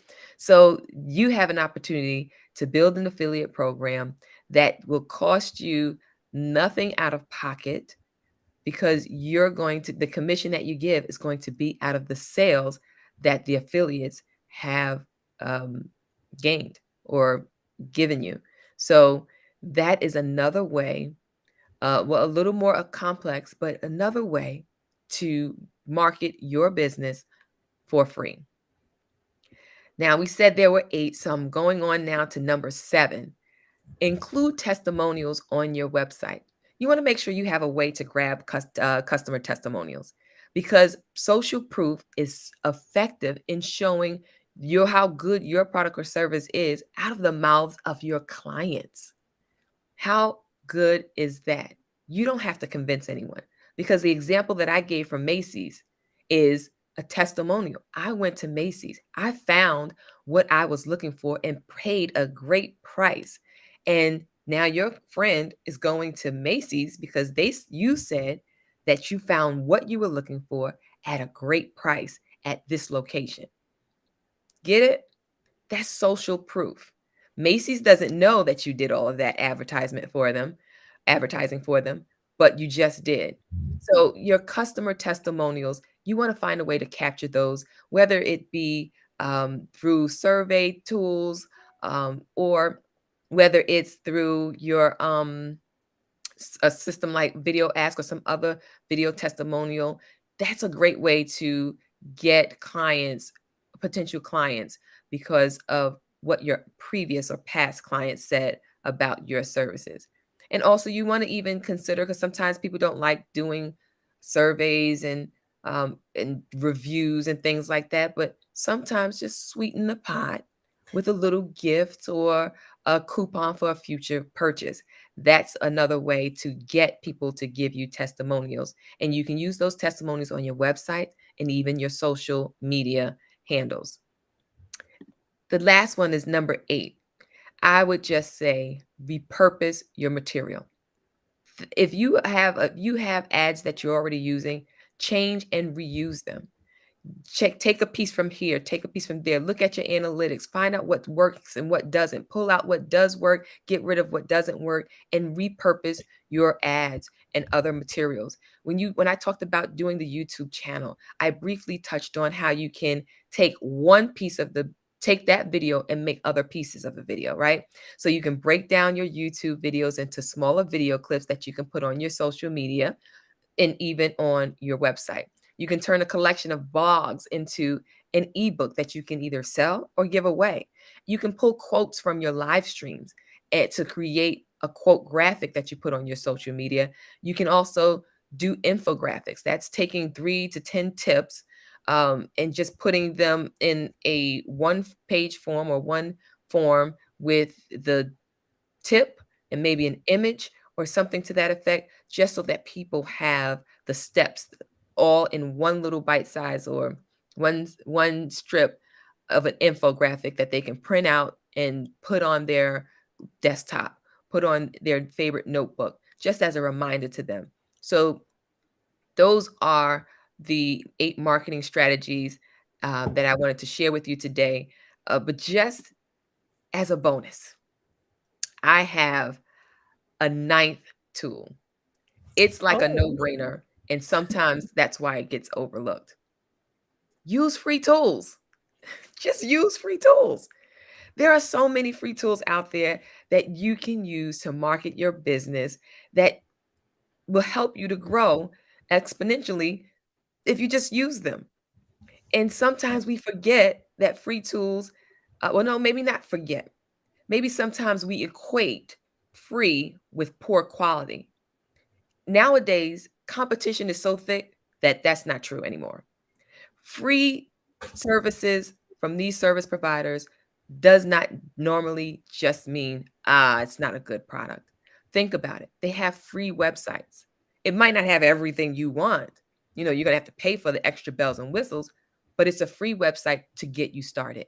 They have free survey tools so that you can get information from your clients um, and customer testimonials or just research information for free. They have free email service providers. We know how important it is to have an email service provider because that's what you'll own. You don't own Facebook and Instagram. So you'll need to have an email provider, email service provider, but you don't have to pay big bucks. There's one out there that says, hey, if you have less than 1,000 subscribers, it's going to be free for you. We may need to put our logo on it, but it's free, right? Free project management tools. One that I love is Trello. And Trello is free and it allows you 10 boards depending, and you can maneuver that to get even more boards to help you stay organized. Um, Free design platforms. Another that I love is Canva.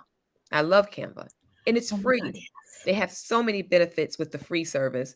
So, you get to use that. And then free stock image providers, like uh, up, oh, I don't forgot the name. Pixabay has one that has video, music as well. Yes. So there's so many things. And just think about, I just want you to get it out of your head that it has to be premium in order to be good. It can be just as good for free. So those, as a recap, start a blog, create a YouTube channel, be active on social media, partner with another expert, get into some affiliate marketing, include testimonials on your website, repurpose your materials, and the bonus was use free online tools. I hope I that love that. with this information, you can absolutely start a business, market a business using free tools. But when you become the CEO of your business and you're not working in your business all the time, you'll see the value in investing in your business. But to start out, those are your 8 marketing strategies where you have to pay no money. You can get sales with no money. I love that. These were amazing, amazing, amazing tips. And it's so true, especially as well with technology. They don't even use the technology that they already have, and they're always looking for some more. But 9 times out of 10, that technology can get you where you need to go right now without paying more, without paying anything. Oh, that's so awesome. Thank you so much. I don't know if there's any questions into the audience. You're welcome to drop them into the chat. And until those comes in, I know you also, like, this was not even enough, have a free gift for everybody. Did you want to tell us about that? I'm going to drop the link into the chat here. So I do have a free gift. And if you register today, if you want to Oh, you got it. Okay. So if you want to, you can go over to the website to get Baby's Business and Boundaries. It's the mompreneur's secret to work-life balance. And I also have a business health check. And the crazy thing about that is I forgot to put that link up. So if you hit me up on Messenger, I will certainly, and I'm at Rashida, the Mompreneur HQ Green. That's my personal page. Or you can reach me at the Mompreneur HQ in the at the Facebook. I'm the Mompreneur HQ on Facebook. So if you hit me up there directly, I will send you directly the download for the business health check so that you can actually look at your business and examine how it's going and fix whatever's not working, because it's very in-depth. It's about 37 pages, and it will help you to see your business from top to bottom and how you can actually adjust to get in better shape. 37 pages. That's Yeah, it's incredible. very the business health check is very in depth, which is why I'm so disappointed that I forgot to send you that link as well. But that is going to be an excellent resource, especially coming into the new year, right? You want to make sure that your business is operating in full capacity. So it goes from everything from website to finances. It's Oh, really an that's in-depth product that amazing. I'm very proud of. And if you hit me up on Messenger, I will get that to you directly. But of course, the website is available, and I have a book out there for you, my mompreneurs, Baby's Business and Boundaries. Oh, that is so exciting. Thank you so much. I just want to make sure that we don't have any questions. I don't think so, but sometimes I miss them. But lots of amazing comments. Obviously, Monica says that you're giving great value bombs here. Y'all pay attention. Oh, thank you, And so- Monica. All right. Thank you so much for joining us as well. If you just want to send me the extra links into like just the messenger, I'll make sure that they're all included into the email that's going out with the replay just a little bit later this afternoon. All right, great. Will do. Okay. Thank you so much. Enjoy We'll the rest chat of the soon. conference. Yes, thank you.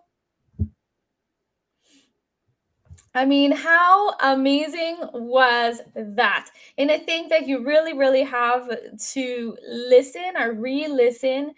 You don't necessarily have to spend thousands and thousands and thousands of dollars to get started. There is no excuse. You can get started today and build your business for absolutely no investment until you're ready to make that investment. And that is just absolutely beautiful, absolutely amazing. I'm so excited. So I have prepared something for you today. I am going to share my screen. It's just like a tiny little bit of visual, and it's to give you an idea, maybe a little bit more of a visual idea. It's a simple presentation of what a launch is.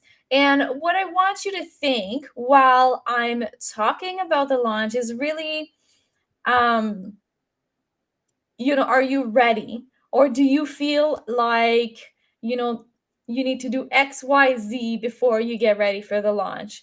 Or like just to get you thinking, what part of that launch feels good? Which one does not at all? And you want to put it in the garbage. That is okay too, okay? So I'm just gonna share my screen. Let me find the tab. All right, so I'm just gonna go make sure that we can see it perfectly fine. I believe so. So let me know in the comments if you can see that. Oh, yes, you can. I see it. All right, amazing. All right, so how to build a launch designed for you, design with you in mind. Well, you start with the elements. So what I like to say is that it is just like a Build-A-Bear presentation. Oh, a Build-A-Bear presentation. It's like you're built like a Build-A-Bear. I'm a mom. I apologize I can't come up with anything else. But you're building a launch for you. A launch does not have to be hard, especially if everything is done ahead of time. Like I said, I was watching Christmas movies this morning. I'm totally chill. I'm excited. I'm having happy dances I'm in my element. I am loving every part of my launch, and I am excited. Okay, so first of all, you need to choose your main component. What's that? Well, you get to decide. You can pick one, you can pick several one, but they need to be in line with you, your business, what you have to offer, and your energy. So you can do a webinar. What is a webinar? You know, a webinar is usually typically done on Zoom webinar, Webinar Jam. I am using a new platform today that's called Restream to go live a little bit of everywhere. So a webinar is typically between 60 and 90 minutes, where you get to show true value and give an offer at the end. A webinar can be, can be watched live, but you can also give the opportunity for people, for everybody within your audience, social media, email marketing, in your audience, in your entourage, to watch it for the period of your launch. You can also have downloadable PDF, ebook methods, checklists, for people to think about that at like a freemium, like a lead magnet. So something that you would do in the pre-launch or during the launch where you can upsell with what you have to offer. There's also a 3, a 5, a 7, a 10-day challenge. I just want to put it out there that definitely take a look inside and see what do you have the energy to offer. If you can't show up with that bomb energy for 10 days, you don't do a 10-day challenge, because you still have to launch at the end. You still want to have the energy to go through, and you still want to have those good vibes. Another option would be to do a 3, a 5, a 7-day video series or a live video series, depending on how comfortable you are with video. Another component to a launch could be a social media content strategy. So Instagram, Facebook, YouTube, TikTok, I keep going. There's a Clubhouse, which we haven't talked much about this week. So the social media content strategy, you're going to show up differently during your launch. You're going to post every day to 3 times a day. We can talk about more of social media content strategy later on, but that is one of your options. And we're finishing off with obviously one of my favorite, which is the email marketing. So people are expecting, are more likely to welcome that sale into their email. So email marketing is huge. So you don't have to pick all of them. You don't have to pick the ones that don't feel good to you. So for example, you could have a downloadable, like a freebie, during your launch and your pre-launch, and then that leads you to a webinar or a challenge or a video series. You can add the social media content strategy, and you can add the email marketing, which is a little bit of how my launch goes. And also keep in mind, your first launch does not have to have everything. Add on to the next launch, and create to yourself a rinse and repeat system that works for you, and make it better, make it bigger every single time. Now you have your launch. You know how you're going to be launching, which is amazing. It's beautiful. But how are you going to bring people to that launch? You need an audience. You need people to see your launch. I like to say that, launching to nobody just sucks balls. It does. You don't want to put in all of that effort for absolutely nobody to see your launch, to see what you have to offer, which is amazing, which I know you have a lot to offer, and I know you're ready to put yourself out there. So how do we bring people to you, to your launch? So one, there's building an audience. Building an audience is something that you can do all year long. We've talked a lot about the email marketing. So building an audience can be that you're building an audience on YouTube, you're building an audience on podcasts, you're building an audience into your email list. Maybe you just want to start with social media, perfectly fine as well. So you're building an audience either in a Facebook group or on your Instagram. this has to be an audience that you are connected with. You don't want to think about them as cold leads. When I say you build an audience, think about like you're getting them warmer and warmer and warmer. Appearing on podcasts. I don't know if I wrote that properly. So if I did a spelling mistake, my apologies. Appearing on podcasts. So we talked a lot about, appearing on guest blogging and that type of stuff. But it's the same concept, right? You want to collaborate. Collaborating is beautiful. Collaborating makes you feel less alone, and it makes you grow faster as an entrepreneur, as a person, as a business. So appearing on other people's podcasts. 3, joint ventures, collaboration. So joint ventures can be welcome to a live collaboration. So where I invited 25, I don't remember, where I invited some really amazing experts, where I organize all the behind the scene and where we all collaborate into this event. So it creates epic momentum. It builds the audience. It builds a list. So obviously, one of my favorite. But when you think about joint ventures or collaboration, it can also be that you're joining to build something together, just like we talked about with Rashida. Now, joint ventures and collaboration can go all the way to,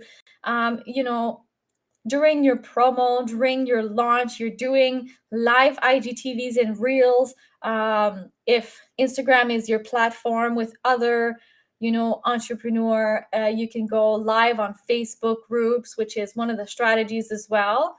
All right, so there's joint live video. So that is a little bit of what we are doing now, but joint live video does not have to be this gigantic thing like I did this week. It can be really, really simple. Can you go live together on YouTube? Can you go live together on the Facebook group? Utilize other people's Facebook group. Go push your beautiful, pretty faces everywhere. And affiliated strategy is also one that I love. So think about affiliate in 2 ways. So we've already talked about lots of the affiliate strategies just now. So let me talk to you about referrals. I built a almost 6-figure business in 8 months with referrals only, right? So don't dismiss referrals and try it. Maybe it works, maybe it doesn't. Maybe you need to tweak it. So basically, and then there's paid ads. I put paid ads at the bottom because it is not meant for if you're launching for the first time. If you are just starting in business, I don't recommend ads. And if you're really, really set on using those ads, then I highly, highly recommend you hire someone for that specific task. And obviously, do your research. Let's go back. Hello. Okay.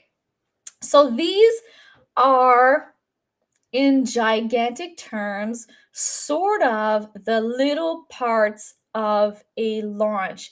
You have your launch component, right? So if you are very visual, grab your sticky note, grab a wall, sort of put it like a giant calendar, and go put your launch out there and sort of figure out what feels good to you. So in everything that I've shown, if anything feels good to you, put it in the chat and just share it.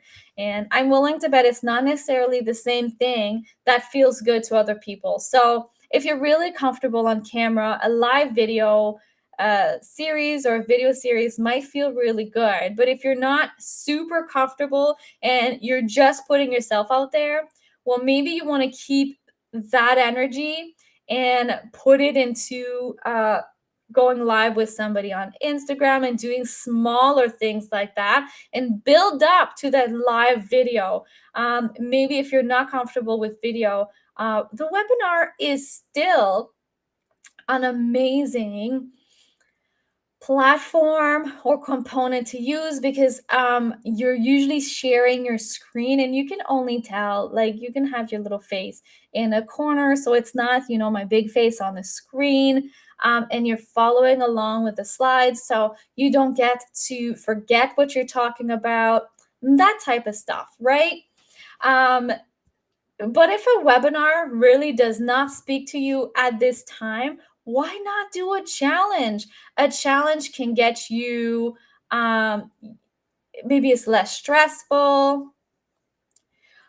Amazing. So Rashida just put into the comment her business health check. So make sure you go and check that out. Thank you for doing that. So if the webinar does not speak to you, that is okay. Then offer a challenge, but you do need to have a strategy. So let me give you an example. Social media was there, and I get that asked all the time. Can I just launch with social media? Well, that depends. Do you have an audience? Do you have connection with social media? Do you have a big Facebook group? Do you have a way to actually reach out to people? Listen, if you are one of those accounts that have 1 million followers on Instagram, highly engaged, and you can post 3 times, sell out your program, then yeah, that strategy works. But if you're just starting out, the reality is that it's not a strategy that is going to work for you. You can add it as a component, but as the main component, that strategy may not work, which is where the amplifier comes into play, where you have an actual strategy that is going to work, that is going to bring everybody to your launch. Now, should we talk numbers? I know we talk numbers a little bit with Betty, but let's be realistic here. Now, it all depends what kind of program you have to offer. Is it a high ticket, high end offer that is expensive to your ideal clients? Okay, this is very important. What is your ideal client willing to pay? So make sure you do that market research. But if you have a high end offer for your ideal client, maybe you want to do sales calls. Let's take with that first example to start with. So numbers is something that you have to adapt to you. You have to find your numbers. So this is a guideline only, but I'm here and speaking completely in truth and what makes sense and what to expect, because I am not here to create any false dreams in anybody, but really define what works and to manage expectations. So if you want to sign 100 people into your high-end offer, though if it's one of my coaching, chances are you don't need 100. So maybe let's be realistic. Let's say 10. Let's say that you want 10 people into your one-on-one coaching program. The beautiful thing is usually one-on-one is typically 6 months or a year. So if you have 10 spots, you don't necessarily have to go through a big launch to fill those spots every month, correct? Anyways, so you have 10 people. And now you can consider sales calls as being high touch point. Okay, so you would be speaking to me. If we were going to be on a sales call, so you get to speak to me directly. There's a lot of, say touching, but it's not touching. There's a lot of communication. Let's call this communication and less touching. Anyways, so there's a lot of communication. Okay, so I would base point, like I'm talking with people who don't know their numbers. Okay, so I would say that you need 10 times the people to go through your sales funnel. A sales funnel is the system that you are using to sell to sell this program. So it can be a sales page, it can be a sales calls, whatever system that you're using, whatever component that you decided to use, which by the way, if you don't sell at the end of those components, you do not have touch points. Yes. I love touch points a lot more than just touching. So thank you. Yes. So whatever However, your sales funnel that you have decided that you're feeling good with, that is aligned with you, you need to times 10. So if I want to sign up 10 people within my one-on-one coaching program, I most likely need to make sure that I have 100 going through my sales funnel, whichever sales funnel that is. Listen, this may not be 100% accurate for you. It is true. You might, your numbers might end up being 3 and 4. Maybe like you signed 1 client out of 4, maybe you signed 1 out of 5, maybe 1 out of 8. Maybe you're so amazing at selling and you're so on point with your launch that it's 50%. Absolutely. And if you don't take the 100, oh my gosh, that is worth celebrating. That is exciting. But I want you to manage your expectation, and I want you to understand that this could be your number when you're starting out. Now, let's say you have a course. Let's say you have a course, so you don't necessarily need to only sell 10. You can sell as many as you want. Well, let's manage those expectations as well. So let's say that you want, I'm going to keep with 10 just because math is hard. So to avoid using a calculator. So let's say that I want to sell 10 courses during a launch. Yes, it's probably more. It's all good. This is just for basic math purposes. So I'll show you my counting skills in my head. So hopefully I don't get this wrong. So you want to sell 10 courses. So typically when you're selling courses, it is not a high touch point. Thank you for that. It is more of, so you have the webinar and then maybe you have a sales page. It is amazing, but you're not necessarily meeting with people during sales calls. Maybe, so it's a less amount of touch points. Oh my goodness. Anyways, so you want to multiply that. So you'll see you have a lower offer, less touch points. You want to multiply that by 30. Okay, so you want to have 300 people come through your funnel to sell those 10 courses. I really hope my math is okay, but times 10 if you have a high touch points, and times 30 if you don't have a high touch point. So sometimes people are shy. They don't want to get onto sales calls and they're feeling uncomfortable. It is totally okay, but you have to manage the expectation that you need more people to go through your sales funnel. So what I want you to understand here is that you need people to go through your sales funnel. In order to do that, you need to amplify your launch and you need people to see your launch. So posting on social media and just say, hey, I'm open for business. Typically, unless you have that million, followers, typically does not work. So we're all here and we're all interested in launching. We're all, different places into our business. So I'd be really, really curious to know, where are you? How ready do you feel that you're ready to launch? So that is just, again, to not just manage the expectation, but manage your energy.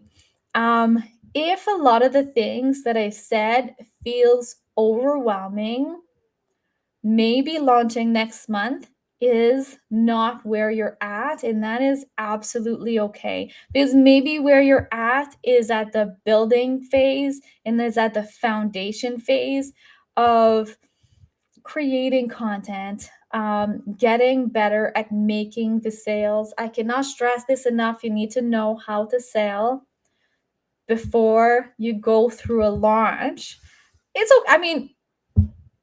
I am a pig-headed person. Trust me, I do whatever I want and not whatever people say. So you can go ahead with your launch and you can do all of the things and try. Absolutely, 1000%. Trying all of things is really, truly how I got here today. So that is perfectly okay. But it's also okay to decide I'm going to build a foundation of a rock hard business, then I'm going to launch. And yes, if you take care of the basics and you have an amazing strategy, you can absolutely 1000% get to your six-figure business in a year. 1000%. I believe that so, so hard. So we're just waiting for our next guest speakers. Just lost my opening. And what we are going to talk about, which I am so excited. So I just I wanted to put in this little presentation so you can have a very visual sense of what a launch looks like. Before we talk to Deborah and Summer, who are going to talk about lesson learns from a failed launch. Now, failure and success is something that is very, very personal. I want to say that. So you decide. You're in the driver's seat, and I stopped seeing failure altogether when I became obsessed with the number game and with finding what people like, what people don't like. So that has worked for me beautifully. So I know Summer just came on. So let's bring on Summer so we can chat. Good morning. Hello. I'm doing good. How are you? I'm good, thank you. I know Deborah's going to join in just a moment as well. That is okay. As soon as she comes on, I will put her on the screen. We're just talking about, well, first of all, I'm so excited that you are both joining, and we're talking about failures of a launch. So just gave a quick presentation of what a launch can look like, because a launch is very personal to how we launch, right? We can agree that everybody launches slightly different, and it doesn't make a launch fail per se, but also failure and success is definitely something that is personal to how we view ourselves, how we view the business, how we view our expectation. So I'm really excited to hear what you both have to say. We can start with you if you like. You want to tell us a little bit about you and how you got here today? Sure. So Deborah and I have worked together for a long time. And I have over 20 years of experience in the career field. I know it's hard to believe, right? I look like I'm 20 years old now, but I started my career at Universal Studios in Orlando, working in human resources and public relations, and had an incredible experience. Always tell folks that I love it there. And it really lit my fire behind really having a passion for giving presentations, educating, and really helping businesses construct healthy, conscious strategies behind how they operate. And so fast forward many years, I worked in higher ed for 13 years at a university in career services. And Deborah and I met and worked together for about 7 years in higher ed. And then we've worked together total for a decade. And it's been a really incredible ride.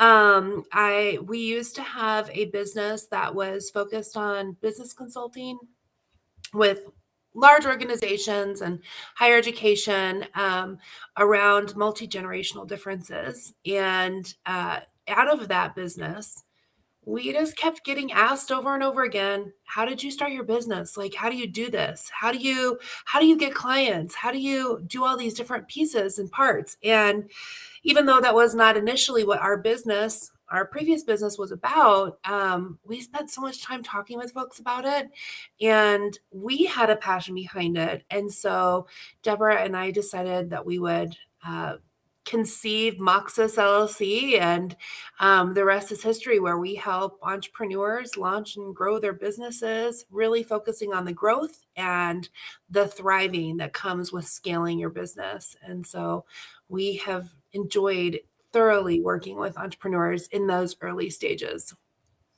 That is amazing. I'd love to know what made you decide to create a partnership, because a lot of entrepreneurs, feel lonely. I know a lot of people are looking for that business soulmate, Yeah. right? I think that it can be something that's really, really hard to do, but I'm willing to bet that if you find the right person, it creates just the opposite.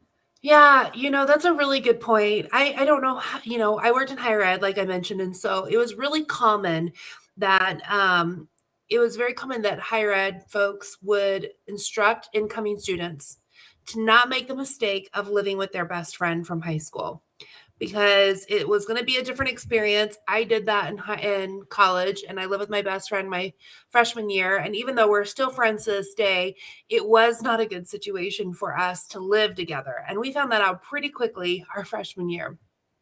And so entering into a business partnership was kind of similar. Deborah and I worked closely together in our jobs, so we knew how one another functions. We know our stress behaviors. We knew all of that, and so we really focused on knowing how we interact with one another. And so that was super helpful to know that. Hey, Deborah, and have that already squared away. We know the stresses, we know the behaviors that we have. We're both high achieving people. And so I think if one of us was high achieving and the other was, more tactical only, I don't think it would work out as well. And in starting our business, we got told many times, oh, you're a partnership. Yeah, every partnership I know dissolves and end up hating each other. Or we kept hearing these horror stories about being partners. And, definitely Deborah and we're not always like, oh, yes, exactly. The same thought at the same time. It's not uncommon for us to have the same thought at the same time, but it has definitely been much less lonely doing this together than it has, at least for me. Deborah, you can speak for yourself, than it has been for us doing this separate. I love that. I love that so much. I thrive and I can't find any words today. I suck in other people's energy. This is not the right expression, but we're rolling with this. But when I hang out with a lot of high achieving and entrepreneur, and I have like this high, I get so happy, so excited, so motivated.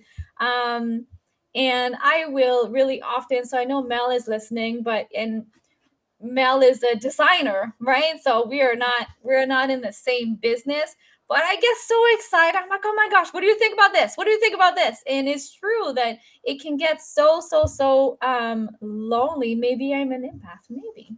I get so lonely, but I get so excited when I get to collaborate with other people. So that's really, really exciting. It's so amazing to see that you make it work so beautifully.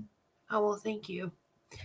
So hello, Deborah. Welcome to the live launch workshop. We were just chatting. Did you want to let us know a little bit about yourself before we dive in to what you both have prepared for us?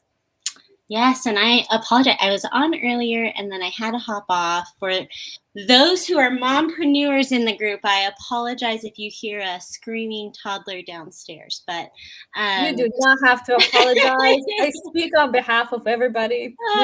She is having a moment today and is not wanting me to leave, but so excited to be here. I was able to hop on and listen to a few other speakers, and similar to you, Sophie, just love the energy. And there are some similarities that I heard that I was like, oh, that's really great advice. And I think that is so valuable. So to reintroduce myself, my name is Deborah Meyer. I am also one of the co-founders of Moxus LLC. I decided to put in my name our Facebook group, how you would be able to find our Facebook group, which is Entrepreneur Lab. Perfect. And so if you would like to follow along there, you are welcome to as well. But similar to Summer, and I heard a bit of what you were saying when I first hopped on, of, you know, feeling a little bit lost in the beginning as an entrepreneur and feeling lonely, and having moments like this when you have a screaming toddler and wondering why the heck is going on. Having opportunities to speak in things like this and having a community is so important. So I just want to say thanks for allowing us to be here and to share this time with you all. I am so excited to have you both, so we can go ahead and dive right into some of the biggest lessons you've learned with failed launches. And it's such an interesting topic. I mean, I don't see failing as failure ever. I see it as a learning opportunity, and it's huge. It's huge that we get to learn from both of you. We're excited to be here with you. So thanks for the invitation. Yeah. All right, so let's dive right in. Summer, have you already introduced Moxus and the Entrepreneur Lab before I hopped on? No, we were just talking about what got me into entrepreneurship and why were we a partnership. Good stories, good stories. Well, thanks again so much for being here. If you're just hopping on, my name is Deborah Meyer. I'm one of the co-founders of Moxus. Summer and I co-founded it together. And I did hear this part about when we jumped into that partnership, how many naysayers we had in the beginning, which I thought was really funny. That was a lot of early on conversations of, oh, you're in a partnership. Well, make sure you do all these things to ensure that you can to exit out. And I just have to say, I don't know if I could have done this without Summer. So if anything, Summer has kept me in the game than anything else. Moxus, we are group coaches. And so we specialize in helping service-based entrepreneurs launch and grow their business. And one of the ways that we facilitate that is through our Facebook group, which again is in my name title. This is really an all-inclusive group where you can come to level up your business, right? We help entrepreneurs grow, brand, and scale their business through proven, simple strategies and tools. And that was very important for Summer and I. And I don't mean to speak for you, Summer, but for me, I just felt like there was so much information out there. And I was like at a point where I just wish someone would tell me what to do because I'm like, I don't know what to do. There's so many, there's so much information out there. And so we wanted to make sure that we provided all of those strategies at your fingertip in an easy, simple to follow way. And to make sure that you understood that if you did something like a failed launch, that you're not alone, and there's others there, and to have a community for feedback and growth and all those good things. So Summer, do you mind talking a little bit about why we are here today with Sophie? Yeah, well, we are so excited to be here, like I mentioned before, Sophie. So thank you so much for putting this amazing whole entire workshop together. It's really full of incredible information and great coaches. And so thank you for that. And we're excited to be part of it. As Deborah mentioned, my name is Summer Schaefer. As I shared before, I'm one of the co-founders along with Deborah of Moxus. And you've heard a little bit about what we do and why we wanted to come on today and talking with Sophie about this whole workshop. You know, Deborah and I really thought about what could we help others with. We both come from really empathic backgrounds. We both come from service-based backgrounds and education and nonprofit backgrounds. And so it is just kind of, we kind of can't help it sometimes. And that sounds totally stupid and corny, but like to help others, because that is just kind of how we are. It is our mission, is to really help others not make the same mistakes that we've made, but also to learn the great things that we've done. And today we're going to talk about our failed launch. And Sophie, you already mentioned, you know, no failure is really a failure. And I really appreciate that lens. And at the same time, when we experienced this launch, we were new together as a company, and we were like so excited and motivated and you're so pumped up. And then like when this didn't work, we were like, should we even be doing this? Like, I don't even know if it's worth it, you know? And so we're going to share some strategies to consider. We're going to talk a little bit about our failed launch. It was for a masterclass that we put together, and you know, we poured our time, energy, effort into it. I'm sure you all could probably relate in different ways. And it was beautiful. Like we created beautiful graphics for it. We had we recorded it so that it was pre-recorded. People could download it at their convenience. We did all the things that we thought were the right things to do. And I mentioned before, when you asked kind of, why Deborah and I chose a partnership, that we are both achiever-based people. It's probably what most folks notice about us when they work with us is that we will get things done. And I think that that's part of what attributed to this initial failure was that we had gotten everything done that, we thought we needed to do, but we were neglecting something massive. And we're going to talk about the 3 things that we kind of neglected to notice, that we've, in future launches were corrected, and it makes such a world of difference. And so we had this beautiful masterclass. We were so pumped up. We were like, here you go, world. Here's this great masterclass. You're welcome, right? This is going to be incredible for you. And the very, very first thing that we misstepped on was the fact that we never went to our clients, our ideal avatars, our ideal client, if you will, to actually ask if this was something that they wanted.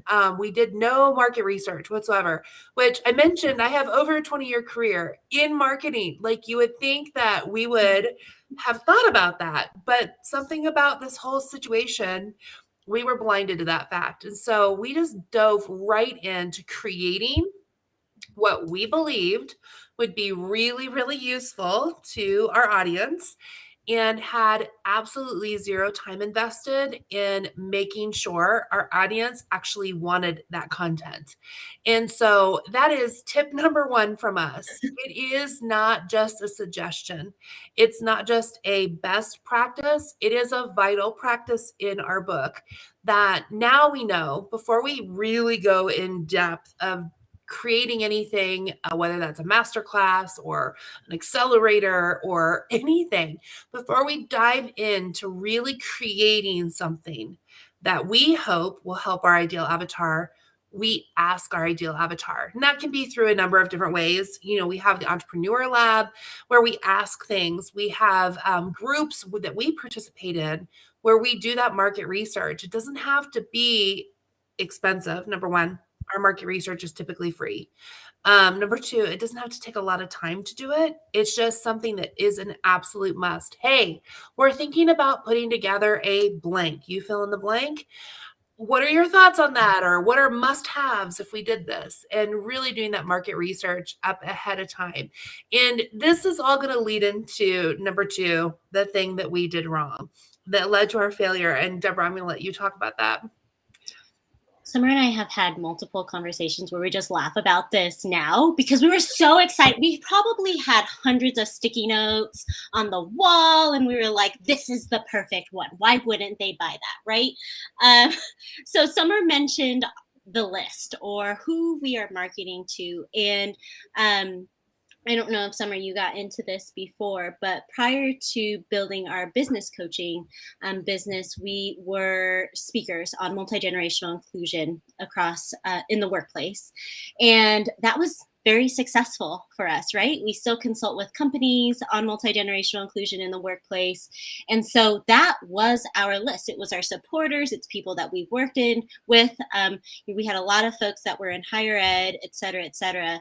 And the reality is that for our masterclass, which was for our business coaching, our list was not made up of our ideal avatar. So not only did we not ask what the list wanted, the list wasn't what we needed it to be. And I think as entrepreneurs, you're excited, right? You're obviously joining and doing your business because you bring value, you have skills and strengths, and you know what those are. If you don't know what those are, ask some other people. I bet they could tell you really quickly. But with that being said, if you have a list of people, but they are not your ideal avatar, you might as well be marketing to no one, right? And so we spent so much time in thinking of the perfect topics, the perfect content. I remember editing that video, and I think I just came across it somewhere recently, and I was like, that's cool. That should be a fun thing for all entrepreneurs to do. Show us one of your very first videos you've ever done. And what did that teach you, right? So our second tip really is, or where we went wrong, is we didn't take the time to build our list first and to nurture that list, right? Sales, and that's sometimes an icky word, but it doesn't have to be. Sales is truly the beauty of building relationships. You build those relationships, right? And Summer's going to get into this, through trust. And so we kind of put the cart before the horse, I guess you could say, in which we had this beautiful content. Why did we invest hours, probably weeks, into building this masterclass, right? To end up having 0 people buy it, because the way that we were getting it out there, which was through buying ads, we were like, oh, this is getting out to like 3 billion people. Why wouldn't somebody buy it? Well, they didn't buy it because they didn't know us. They weren't our ideal avatar, for one, right? And we were just kind of throwing everything out there. And so if you haven't taken the time to really grow and build and nurture your list, then you're marketing to no one. Summer, do you mind? Sorry, I kind of took a little bit of your point there, but can you talk a little bit about how you build that trust with your list? Yeah, no worries. So you can kind of put yourself in our shoes, I'm sure, whether you've had a failed launch or you haven't. Hopefully you haven't. Hopefully Sophie's workshop is helping you realize how to have a successful launch. But I'm sure you can associate in some way with those feelings of failure, and really, in the reflecting part of like, what went wrong? Why did no one buy this? Like, not even, we would say like, not even a friend bought it. I mean, like, come on, all of these friends are like, oh, I'm so supportive of you. This is so great that you're doing this. And like, not even a friend bought it. Right. Not even my sister bought it, So we're like, how could this have been such a big failure? And as we reflected, really honestly auditing and owning, like, business audits, instead of having someone strange come in and do a business audit, we did one on our own selves, and we really asked ourselves the difficult questions. And it's so funny because the moment we let down those disappointment walls and we're like, what went wrong here? It was so clear what went wrong here, as Deborah mentioned. And so we really dove into, we have a Facebook group. Well, we had a Facebook page at that point. And we have people liking it, and we have an Instagram account that has lots of people joining it or following us. We had a LinkedIn page that people were liking and following our content. What's going wrong here? And the reality is that again, will credit, being an achiever is a great thing in many, many ways, but it also can cause some impatience. And so I think we were like, oh, we're just going to come in and own this process, right? Like, we marked off all the checklist items, even though we really didn't, we did in our minds, and we just wanted to get going. The challenge is, as Deborah mentioned, we just did not build the level of relationship with our new followers. So we had this list of people who knew us and that we still work with in a generational framework that's totally a separate, business. And what we were missing from these new folks who were joining us with our new business on social media was that we hadn't had enough time. We hadn't shared enough value, enough content, been real people. Like, we could have been bots for all they knew.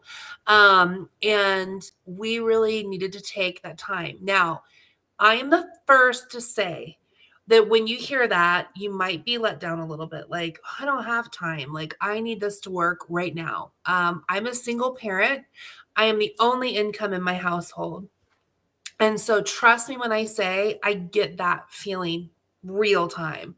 Like, there are bills that need to be paid. Your business isn't just, oh, I hate it when people say, oh, your business is such a fun hobby. And I'm like, no, it's like my livelihood. But anyhow, that's another topic for another time. And so I get it.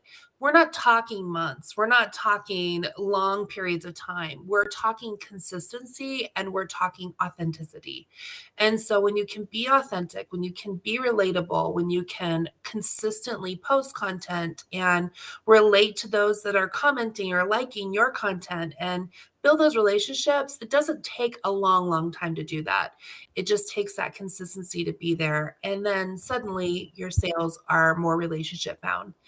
One of my favorite authors says that money is just an exchange of appreciation.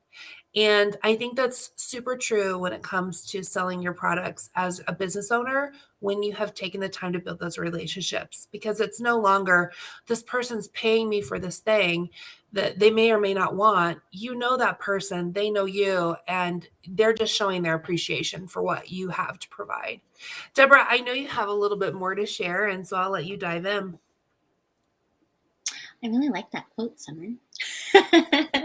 It does really help to put it into perspective, because I think sometimes as entrepreneurs, and maybe you did have a first failed launch, right? Or you're in the middle of that and you're like, what does that mean? And that's creating that mindset for you that to know that doesn't determine your success. And, we are all, when we think of ourselves as consumers, we buy things because we start to trust them. Somebody referred them to us, because we appreciate those other individuals. And so just know that, and that is coming for you as well.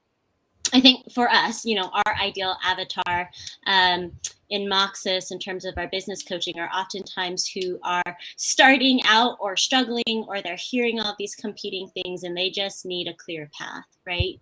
And one of the ways that we connect with our ideal audience is we talk about the struggles, right? You're a human. Relate with people. Let them know that you struggled with it too, and how you overcome it, and that there is a light at the end of the tunnel, and that those sales are coming, right?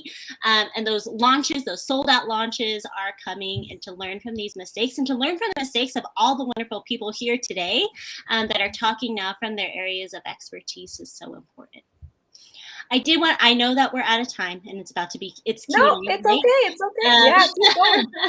I did just want to share that one of the things that we do to support our audience is Summer and I used to, and we still do, we still onboard a few one-on-one clients, but the number one way that we help folks is through our group membership program, which is called, our group coaching program. Summer's like, stop calling it that. Our group coaching program called the Entrepreneur Success Hub.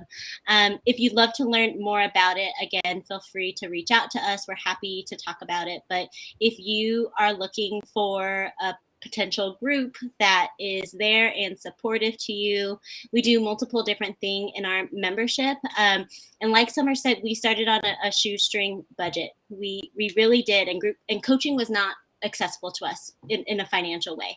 And so we wanted to make sure that there was coaching out there that is accessible to entrepreneurs wanting to launch and grow their business. And so we're doing a early bird special that ends today, right? Tomorrow, Summer? Tomorrow, yeah. Tomorrow. It feels like Friday today. And it's only at $29 a month. So I just wanted to mention that there's a lot of great things, including the community. But one of the things that we do is bring experts into our group, because the reality is we're not experts in everything, right? And so we have something called huddles, in which we bring expert speakers in. For example, I am not an expert on taxes. I can tell you what we did, but that's not like professional legal advice there. We also have strategy sessions and working hours for our clients to come and hang out and either just say hello, thanks to Janet, who just said hello the other day in our office hours, and to ask a problem or whatever. So I just wanted to mention that as well, and to just thank you all for allowing us to be a part of this experience. Yeah. It was so great to have you. Is there a link that I could drop into the comments, maybe of your Facebook group. I'm just going to go and find it. Yeah, I think I can get it really quickly for you. Just to make it slightly easier. Yeah, that's a good point. Let's see. Can I type in the chat? I don't think I can. There's a private chat where you can just send me the link and I can drop it into all of the chats that we have going. I see it. I'll just put it in there. Thank you. Amazing. I'll be able to send it into the email that's going this afternoon with the replay. So this is a great time, guys. If you have any question, oops, I didn't press send. To drop it into the comments while we finish up here today. So if you have any questions at all, drop it into the comments. I love that you talk about market research. I have been there, super, super excited. You think you know what? I am the worst, right? I think everybody is sort of the worst, where you know what people need, right? Or you think you know what people need. Market research is a complete game changer. So absolutely love that. And we did talk about not that ads is not effective, but it's not the best strategy when you are starting out. There is a lot of other strategies that we have talked about. I don't want to say better because everybody is different. So for me, I have found strategies that are better. I have spent thousands and thousands and thousands on ads, which was not the best strategy, which was $3,000 down the drain. That got me nothing. So I love the strategies and the things that you have talked about today. So I do want to say thank you so much. I'm so happy and excited that we got to connect today. Did you want to share anything else before we end today? I don't see any questions coming in. But if you do have questions, are you guys in the Collaboration Corner Facebook group yet? I did see it. I haven't clicked join. I'm sorry. I will do that now. So come on in. And if you have any questions, post a post in the Collaboration Facebook group. It is all about asking questions, collaborating, and market research. So I'm so happy. Thank you so much. Did you want to add anything? I feel like I asked that, but I just kept going and I did not break for anybody to talk.